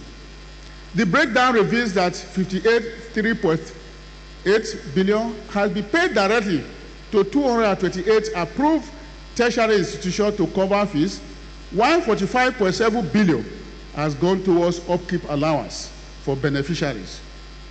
The story does not end there. Nigeria's external reserve has grown from 37 billion to 42 billion in 2025. And as of today, that has also risen to about 45 billion, according to recent statistics from the CBN. Headline inflation has fallen to 20% from 32.7% a year ago. For the first time in 5 years, we are seeing the central bank cutting interest rates, signaling improved confidence in macroeconomic stability. In June 2025, the International Air Transport Association, IATA, confirmed the removal of Nigeria from its list of countries withholding international airlines revenues, marking a significant policy milestone for the country's aviation and financial sectors. We all remember when an international airline suspended flights to Nigeria because they could not repatriate their foreign exchange earnings from Nigeria. A good example is the Emirates, which has now just restored its flight schedule to Nigeria. Not only has Nigeria been removed from the IATA list, Nigeria Airlines now operate flights from Nigeria directly to London, and by January directly to Brazil. Of course, by the time Nigerians start to fly to Brazil, you will know that it will have helped a lot, because I traveled to Brazil recently. I had to fly 6 hours to London, from London to Brazil, fly another 12 hours. You can imagine. But if you fly directly from Benin, from Lagos, in a matter of several hours, you're already in Rio de Janeiro. So I think with that coming on board, you know what it means in terms of economic activities between the two countries. As I was preparing this lecture, the good news came that Nigeria has been removed from the Financial Action Task Force, FATF, grey list. This means that FATF has formally removed Nigeria from the list of jurisdictions under increased monitoring for money laundering and terrorism financing. This achievement was hailed by the president himself as a major milestone in Nigeria's journey towards economic reform, institutional integrity, and global credibility. The international community has started to have confidence in what we are doing in the country. And that is what a nation needs. As at 5th November 2025, the Debt Management Office, DMO, announced that Nigeria raised 2.35 billion from the international market through a Eurobond issuance that drew a record demand of $30 billion, indicating oversubscription of about 477%. I think we just needed 2.35, and it was oversubscribed up to 30 billion. What does that mean? This subscription level marks the highest ever recorded by Nigeria, and this milestone achieved in the midst of global geopolitical tensions and naira volatility clearly confirms the renewed attractiveness of Nigeria's economy to the investors. This therefore provides the much needed boost to the President Bola Ahmed Tinubu's fiscal strategy, validating the monetary and tax reforms in the eyes of the market. These developments has reaffirmed Nigeria's position as a recognized and credible participant in the global capital market. This demonstration of confidence in the federal government reforms by the international communities will contribute tremendously to the growth and development of our nation, as monies realized through these bonds will be utilized to fund deficits in our budget and meet other needs of government. It is important to note at this juncture that the return of the country to Eurobond market is a part of government strategy to diversify sources of funding and support macroeconomic stability as a result of naira depreciation and removal of fuel subsidy, which moves both command the respect of investors. So international investors now have confidence in Nigeria that even in the midst of the crisis we have here and there, floating a bond and it's oversubscribed beyond what is needed, you know what it means to a country. It means the level of confidence on the reforms of these countries are now being widely appreciated. Many independent observers now acknowledge early stabilizer from Nigeria's course correction. For instance, the World Bank's Nigeria Development Update notes that foreign exchange reforms achieve a more unified, market-reflective exchange rate with rising reserve buffers. And the FAC revenues as a share of GDP improved from 7.6% to 9.5%, driven by better tax administration and subsidy exit. As I said at the beginning of the lecture, as at October 2024, I became the Minister of Regional Development. The President Bola Ahmed Tinubu identified that development interventions by government are better done through regions, and has therefore created 5 new development commissions: South-South Development Commission, Southwest Development Commission, Southeast Development Commission, Northwest Development Commission, and North Central Development Commission. These are in addition to the already existing Niger Delta Development Commission, NDDC, and the Northeast Development Commission, NEDC.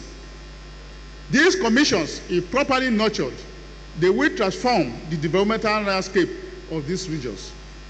So far, the NDDC, for example, has for the first time done more than 2 years without an abrupt change in the governing board or appointment of interim management.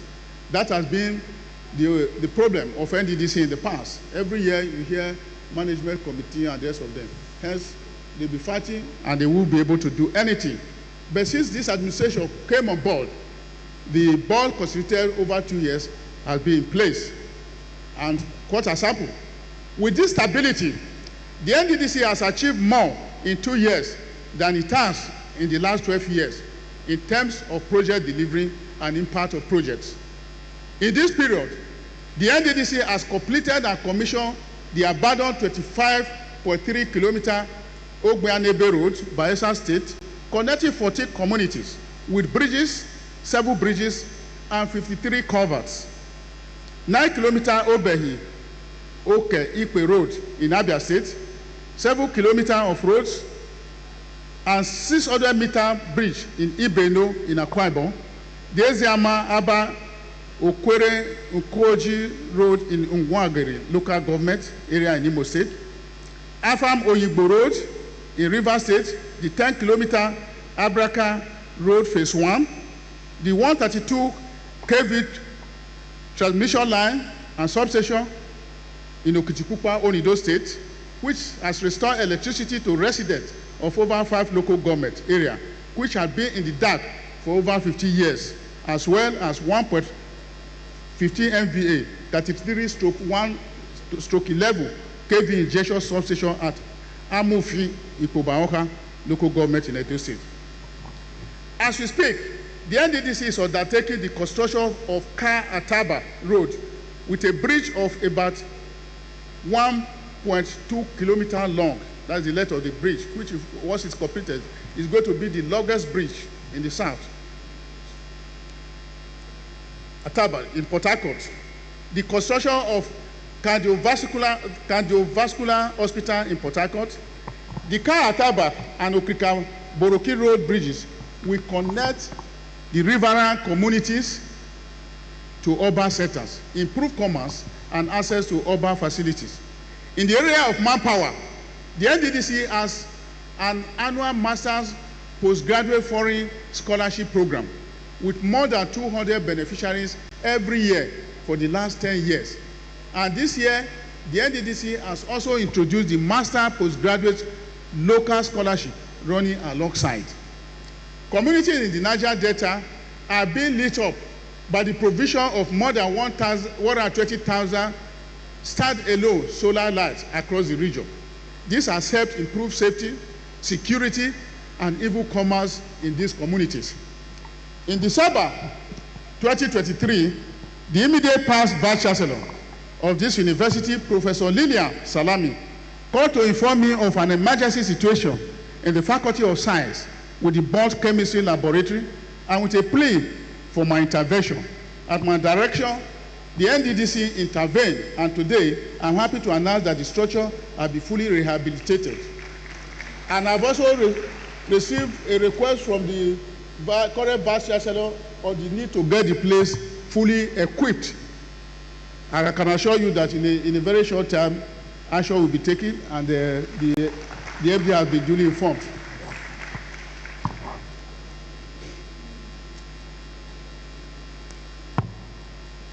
In Northeast, the Northeast Development Commission, which came into existence in 2019, has made giant strides in bringing development to the people of that region, complementing the various efforts of that of government, of the various governments at that region, that continue to contend with the nefarious activities of insurgents and extremist militias.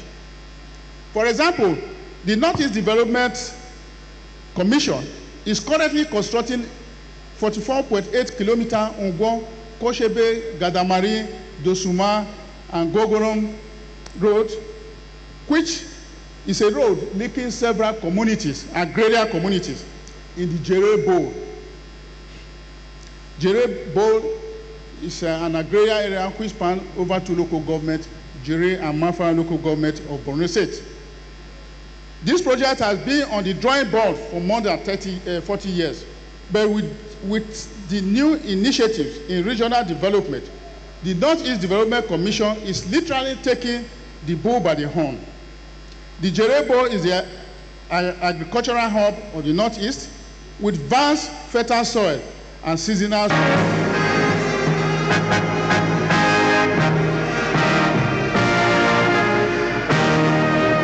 Thank you, Honorable Minister, sir. Thank you, Mr. Vice Chancellor. It's a long list, but we must acknowledge the personalities who came with the Honorable Minister, giving honor to whom honor is due. Number 1 on the list is the former Deputy Governor of Edo State, my dear uncle, Honorable Dr. Pius Odubu. Welcome, sir. Also here is the APC party leader, Esako East Local Government Area, Alhaji Musa Sule. Welcome, sir. We welcome also a former member of the House of Representatives and renowned human rights activist, Honorable Abdul Oro OON. Abdul Oro, yes, sir. Welcome. Please put your hands together. Put your hands together. Put your hands together. Let's welcome the Vice President, Nigerian Society of Engineers, South, who is representing the President, Engineer Dauda Okoduga. Welcome, sir. We welcome the Nigerian Society of Engineers, Chairman Benin, Engineer Tina Emigise. Welcome. We welcome Honorable Godwin Esheshi, Edo State Commissioner for Labor and Productivity. Welcome, sir. He's right there. Welcome, sir. We welcome Lawal Smaila Abdullah, Chairman, Northwest Development Commission. We welcome you, sir. We also welcome Dr. Cosmos Akire Esquire, Chairman, North Central Development Commission. We welcome you. Join me also to welcome James Kudi Kanoba Esquire, Special Assistant to the President, Office of the Honorable Minister. Welcome. We welcome also Honorable Suleiman Akimion Momo, Assistant Local Government Area Chairman, Esako East. Welcome specially. We also welcome Usime Omo Ikiroda, SA Media, to the Honorable Minister. Dr. Aminu Ibrahim Imafidon, SA to the Governor of Edo State on Livestock and Agro-Processing. We welcome you. We welcome Engineer Cordelia Omoyi, Nigerian Society of Engineers, and Engineer Randolph Opute, Nigerian Society of Engineers. I shall now invite my colleague, Tracy Omoragon, to handle the next aspect of the program.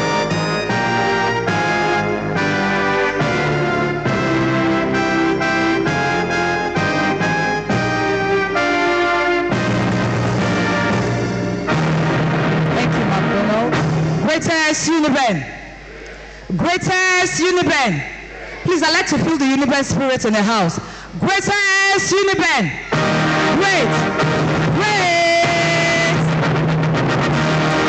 Thank you very much. It's our day and it's our time.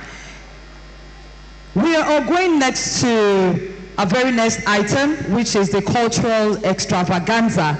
And we are going to be receiving performances from our own. Like you already know, Benin City is the home of rich cultural heritage. So we are going to be treating our special guests to some of it by the experiences they will have at this time.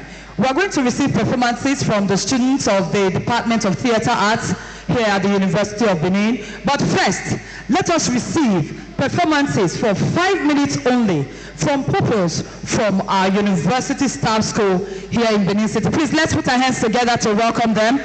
Our children are going to perform for us for 5 minutes. Please, we would like you to encourage them by putting your hands together for them, by cheering them up and smiling at them. Thank you. That is the Universe Spirit. Thank you. Students from the University of Benin Staff School, please come off stage.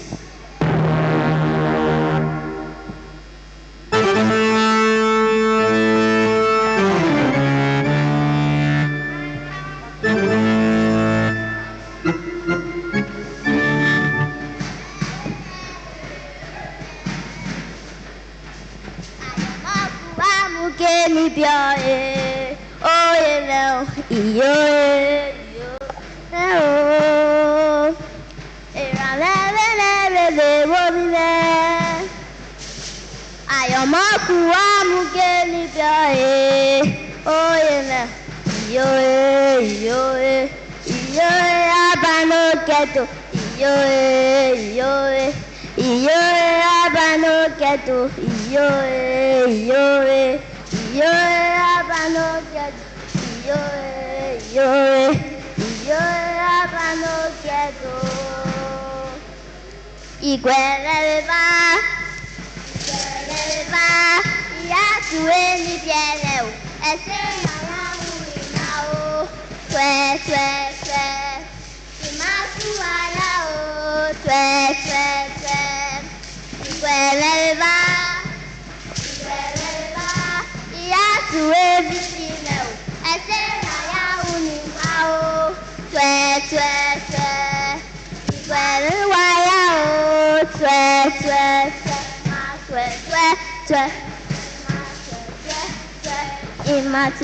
go well. So KVC man, no go well.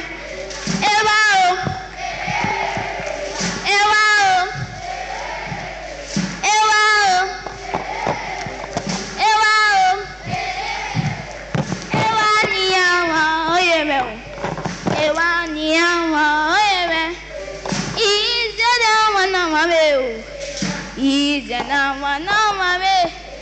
So KVC man, no go well.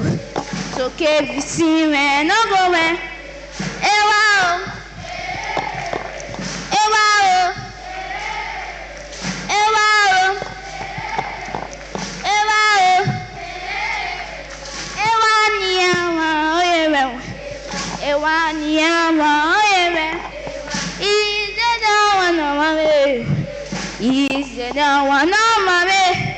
So KVC man, no go well. So KVC man, no go well. Ewa o.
Thank you very much.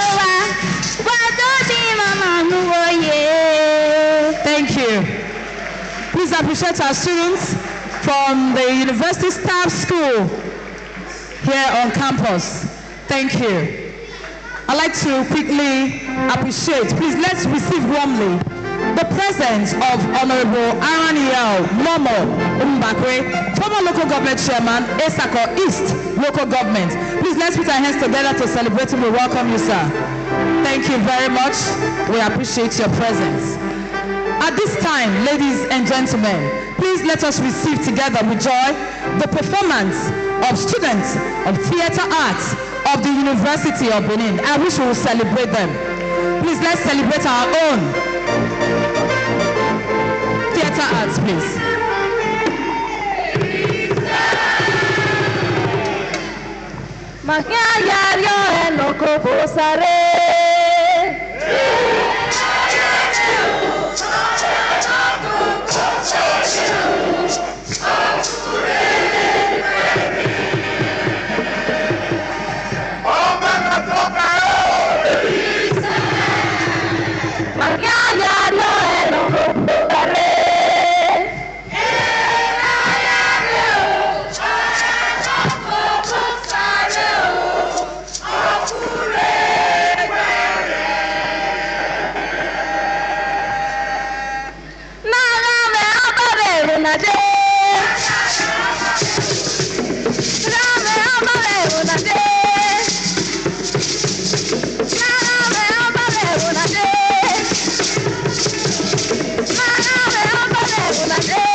babo, kili kalemo kefuere, kili kalemo sekio. Lele wario sekiri mo babo. Lele wario sekiri mo babo. Lele wario sekiri mo babo. Kili kalemo kefuere, kili kalemo sekio.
Please put your hands together to celebrate them. They are not done yet. Please appreciate them.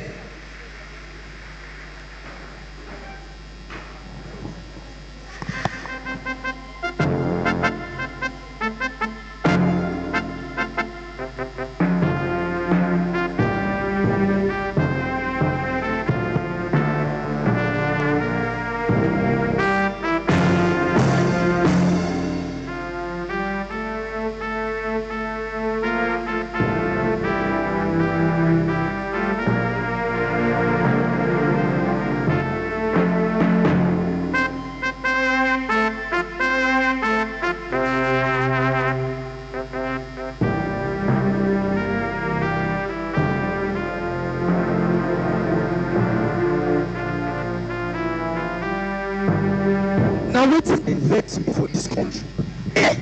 Now wetin dey vex me for dis country? E no just make any sense. How person go just dey e go work from 9 to 5, e no daily dey carry go house. Nigeria, we really healthy o. Then we go complain.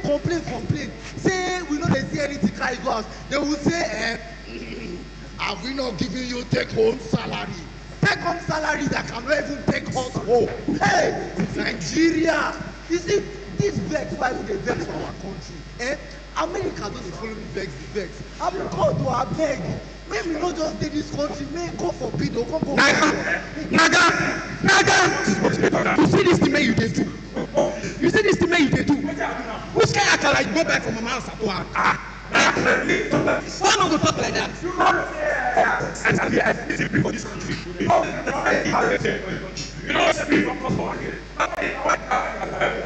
So if peace don't come, I don't talk about this country. I don't talk about only this country. But who gonna work? Who gonna chop? I don't go agree for what this people want to do today. God be said,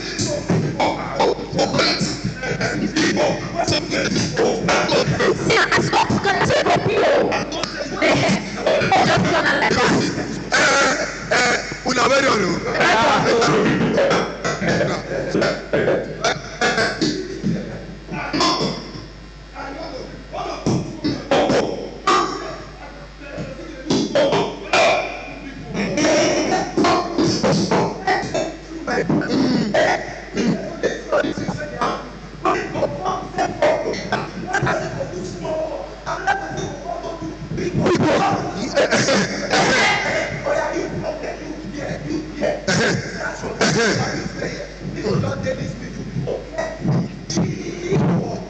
like this. It dey okay.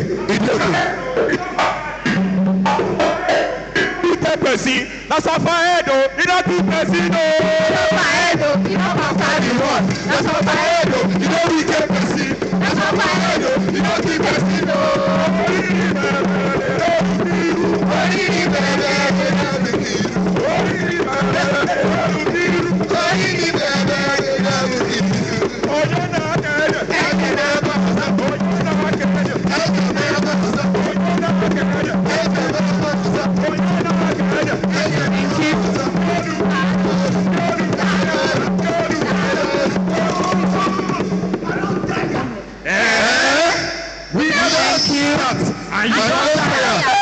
Why you no go tire? Now work, una come work. Abi na play, abi na dance, una come dance for here today. Who give you supervisor for here now? Please let's begin to round off. Thank you. Who give me supervisor? Now, if you talk this thing again, I go beat you. I will beat you. I will beat you. Person just go the below, just go. Wait, we no wan fight. We no wan fight o. I wan beat her. Fight.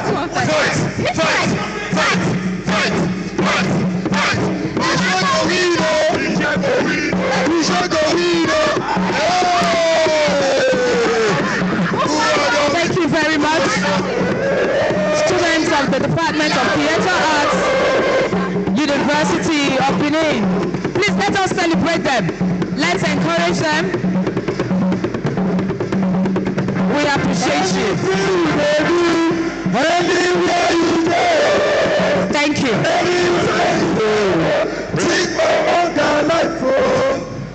At this time,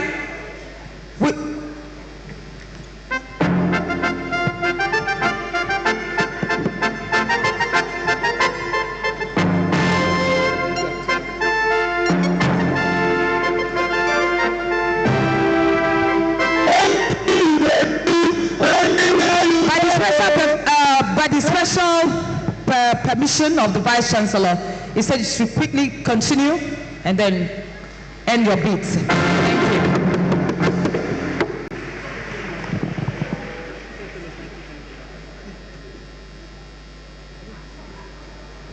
you.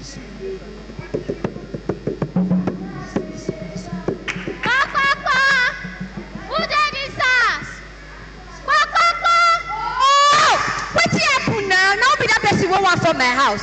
This morning, na me o. Temedu na you. Why you just dey shout this morning? Why you come dey? You dey knock like say you wan from my house down, I can't greet you now, my friend. You sure say na greet you can't greet me so? I can't greet you. How you dey now? How your oga? Hey, I dey fine. My oga, that Chris man, he don't go farm again. He no get wetin he dey do. Head he no get. Tail he no get. But now wetin you dey find out for sef? I wan buy pumpkin leaf. Oh God, oh! You no go use laugh give me this woman. So for all the place wey you see for this village, you no see where buy pumpkin leaf. You say na my oga house, now you wan say buy pumpkin leaf. Na my customer na I dey yes. Shey na food you wan cook? I wan cook stew. You go wait so because you never ready. Because he don't even come. Come. Wait till you come here. I'm not get pumpkin leaf. They go. They go. My wife, if you see beat why I beat those boys for farm today, I give them one bar. I don't want those. I beg, may you give me food because that fight why I fight for farm. Now for me and you. Oh, this man leave me now. You good person, no answer you no go there yo. What's happen? Don't disturb me, oh. I beg. Person no fit come back from farm, may tell your wife, may give her food, may chop. Now what thing you do? So wait till be your own now. Give me food, I bet my chop You know they see and say na your head I want cook. Now my head you want cook. Okay.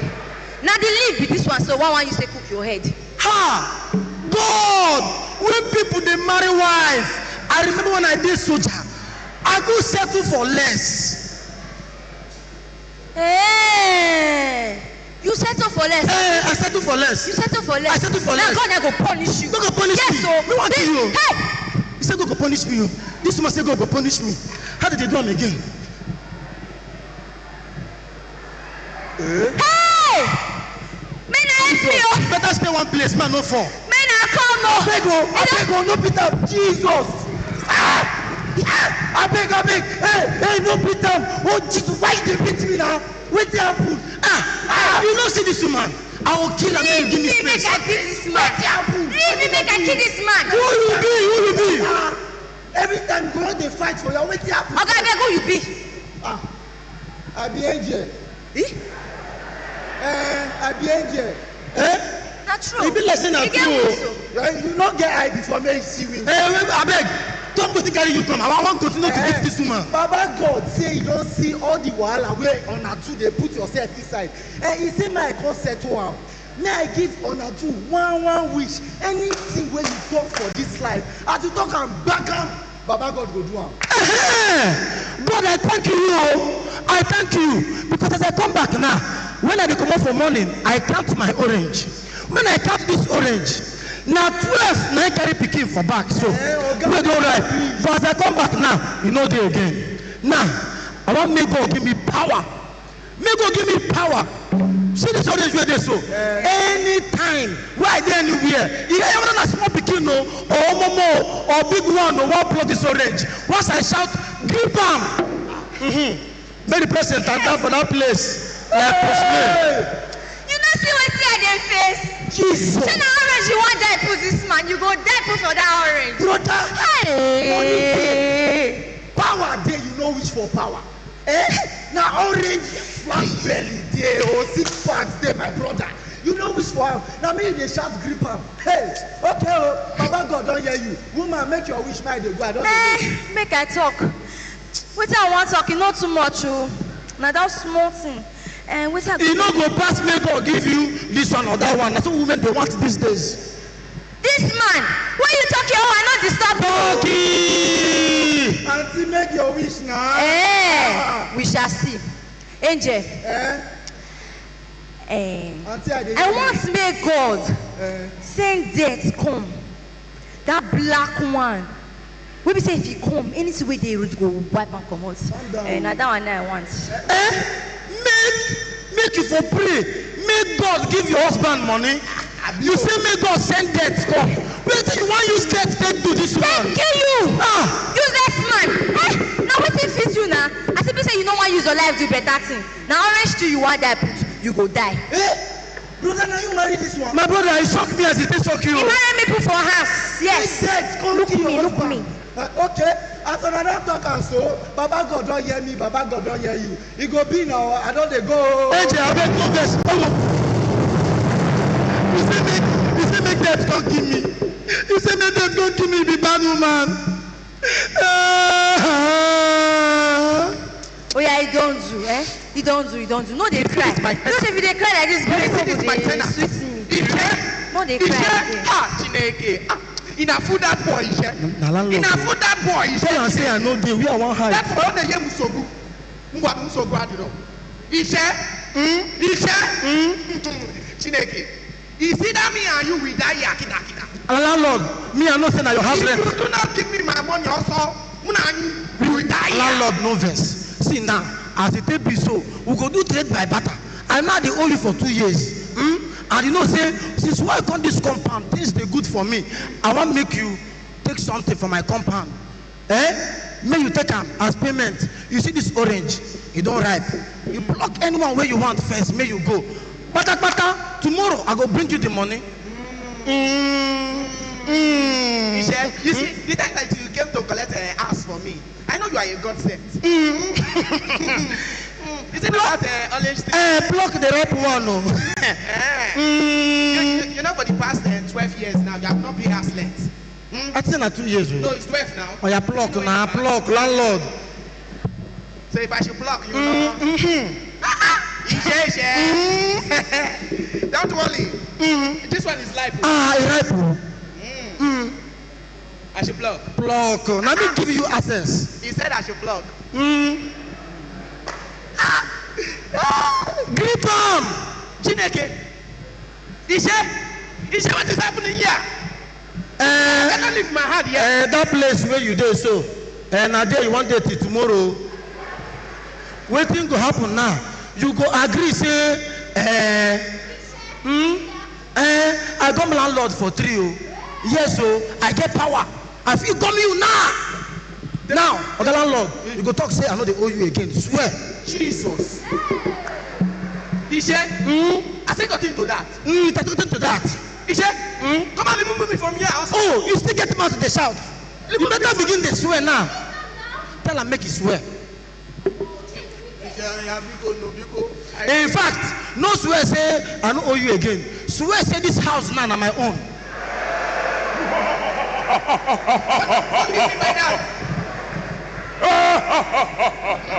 Better keep quiet. Yes, I don't come. Yes, now me be this. Yeah, I don't come. Who be this madman will come again? Now your village person. Now you go bring come. No, now crazy people fool my house.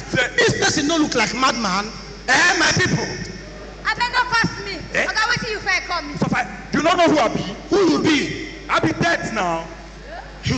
Which one beside be dead again? Which one beside be dead again? I say I be the dead where your wife said come for you. I said I'll be this now.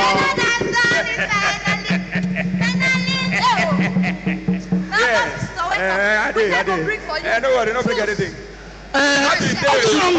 Okay, Dad, you are welcome. I welcome you. I don't want any other one. I want to kill you, man. Come on for you. So, see now, as I be kind person, you will talk your last wish, man. Kill you, man. Come on for you. Oh yeah. No one waste any time. I beg you something. Because now the last part we did so. Wait, I want beg you be say. Wait that. I plant something for farm. 6 months time, come carry me. They really tell me say you be so quiet. I tell you say I get a very tight schedule. I get where they go now. So talk your wish, man. Kill man. Oh yeah. I beg you help me. This my orange tree. Why is up again? If you go be block one, make I leave. Hello, not listen to Rana Coco. That tears, not this man they cry.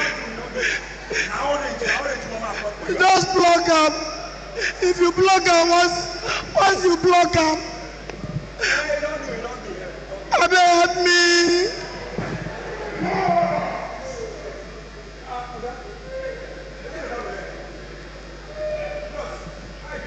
I beg help me block him.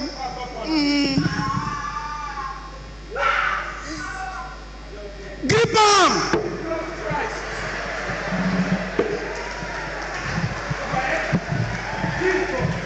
Now, you say you can't kill me, Abi? Now that place where you did, now be the death where you can't carry, can't kill me, you can't give me. As I say, make you block him. You supposed to get wisdom. Even death, you don't get wisdom. Now, I go tell you something. One thing where you go do now, you go swear say you don't kill me. Now you walk with that one. You never did come up for this tree. I swear. No swear, yes swear. Or you swear say you no go kill my loving wife. Not touch me, not touch me. Anyway, say you swear. May you get your papa body for that place. If I release 2 of Nana, una go come up for here, una go run 440. Release! I beg you, I'm not enough for this guy. When you reach your son, you won't walk. And you reach my son now, you don't let him walk. So you still say you know say I have to be like this now. That's all it be. Then we go celebrate for inside room now. Celebrate anything. Come on, go. Leave me, I beg. Oh, leave me, I don't let him. Move! Enter!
wonderful performance by students of the Theatre Art Department of the great University of Benin. I wish we can celebrate them more.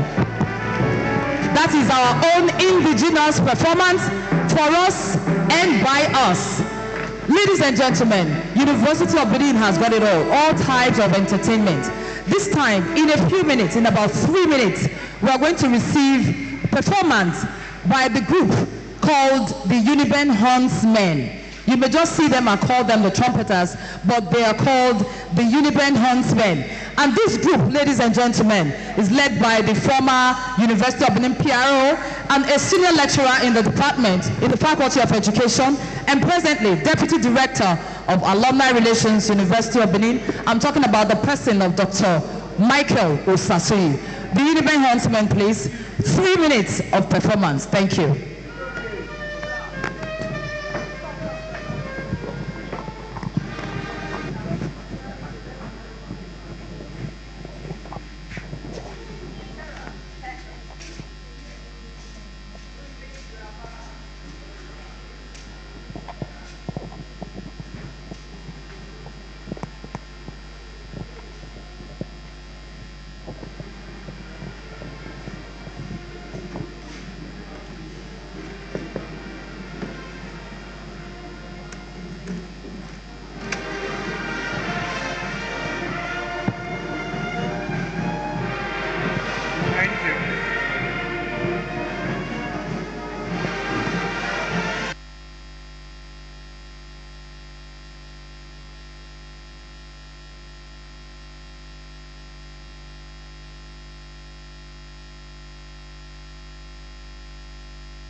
Thank you.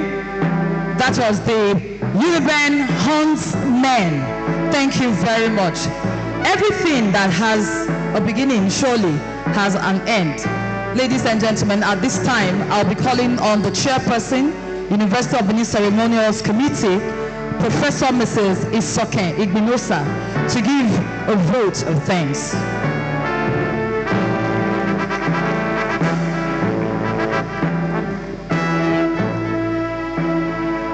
The Vice Chancellor, sir, Professor Edoba Omorege, SAN, all protocol respectfully observed. It's a great privilege to deliver this vote of thanks on this special occasion of our 55th Founders Day celebration. We are enlightened by the insightful and reform-driven lecture delivered by our distinguished guest lecturer, Honorable Engineer Abubakar Momo, who shared his expertise on the highly relevant national theme, reforms for a shared prosperity, a theme highly pertinent in our nation's growth. Sir, your presentation provided deep clarity, practical direction, and a strong call to collective responsibilities. You have shown that reform is not a solely governmental obligation, but a shared societal duty grounded in integrity, innovation, and a united vision. Your insights have expanded our understanding of national building and inspired us to rethink the path towards inclusive and sustainable development. For this, we express our sincere gratitude. I extend my heartfelt appreciation to the Vice Chancellor, University of Benin, Professor Edoba Omorege, SAN, a leader of a common vision and intellectual courage, whose unwavering commitment to excellence continues to strengthen the heritage, influence, and global profile of University of Benin. Under your guidance, sir, this institution stands as a model of academic rigor, innovative scholarship, and national relevance. To our invited guests, alumni, partners, friends of the university, staff, and students, thank you for honoring this occasion with your presence. The true greatness of this university lies in its people, and your participation today reinforces the unity and shared purpose that define University of Benin. I also acknowledge and appreciate every individual who have worked hard to make this today a success. Those that have worked behind the scene. Your contributions in planning, logistics, communication, and coordination ensure the success of this program. Your efforts are deeply valued. I also want to appreciate the theatre group, university staff group, and the University of Benin theatre group for your presentations. You have made this event lively. As we conclude, we reflect on the founding vision of this university: excellence, service, and societal impacts. May today's lecture inspire renewed commitment to that vision. On behalf of the University of Benin, I say thank you. God bless the University of Benin. God bless Nigeria. Please clap more, clap more, clap more. Very simple, very quiet, but yet effectively effective. Chairperson, Ceremonial Committee 2025 Convocation, Professor Mrs. Isoken Igbinosa. Well done, ma'am, for your leadership. Distinguished ladies and gentlemen, at this moment, may I again respectfully invite Mr. Vice Chancellor to put a few things in perspective. Vice Chancellor, sir.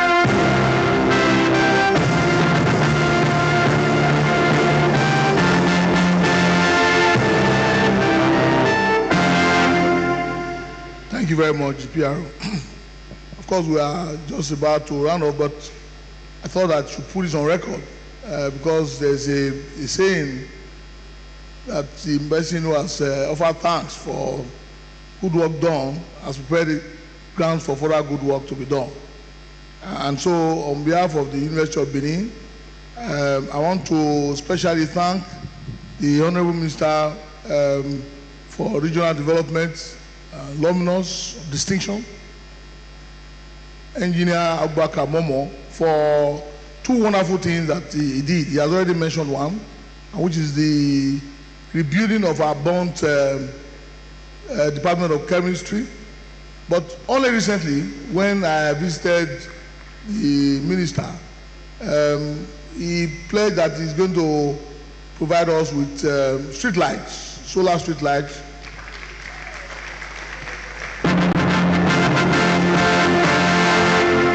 And just a few days ago, the contractor came to visit me, and before I knew it, all the posts are already on campus.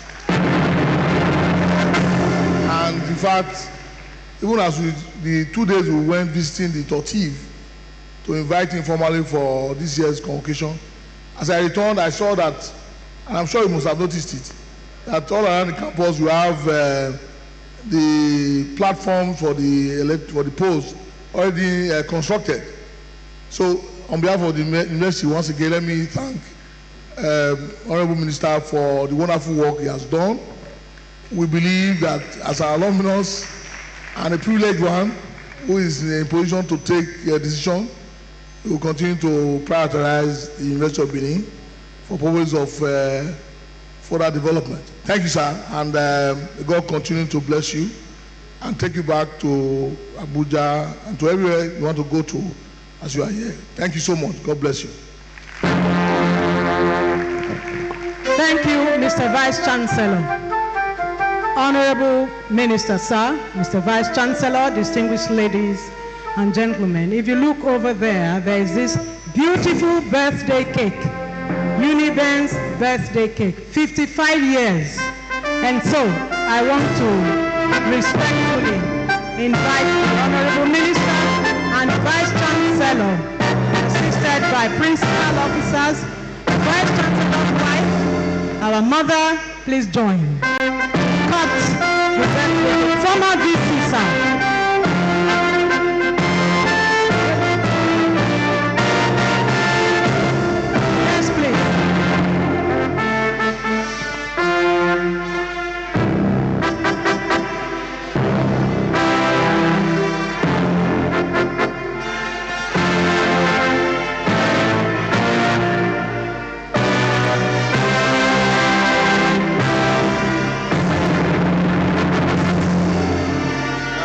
The cake.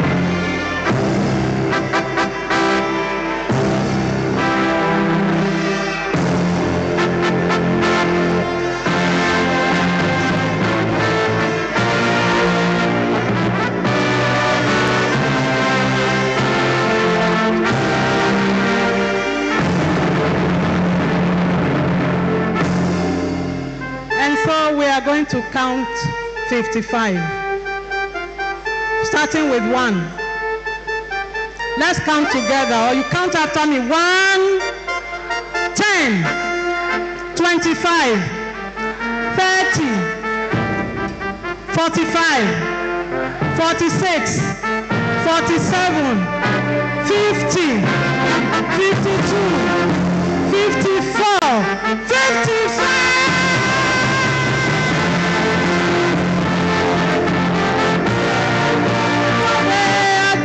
Good fellows,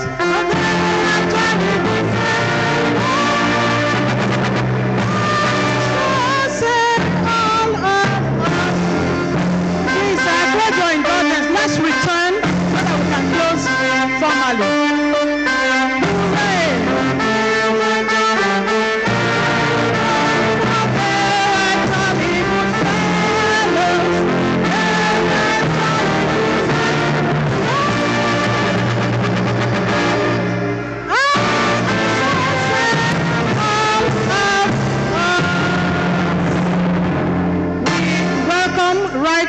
Honorable Dr. Samson Osage, Member Governing Council of the University. Please put your hands together. We also welcome Mr. Emmanuel Osinaike, Member of the Council representing the Honorable Minister of Education. Please put your hands together. Thank you, sirs, for coming. May I now invite us to rise to take the Uniben Anthem and the National Pledge as we conclude this wonderful, wonderful ceremony. Uniben Anthem.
Great. Thank you, Dr. Sahong. Uniben chapter Alumni Association. Thank you, sir. The pledge. I pledge to Nigeria, my country, to be faithful, loyal, and honest, to serve Nigeria with all my strength, to defend her unity, and uphold her honor and glory. So help me God. Please remain standing. The minister will depart. We welcome the former librarian of the university, Professor Idiodi. Welcome, ma'am.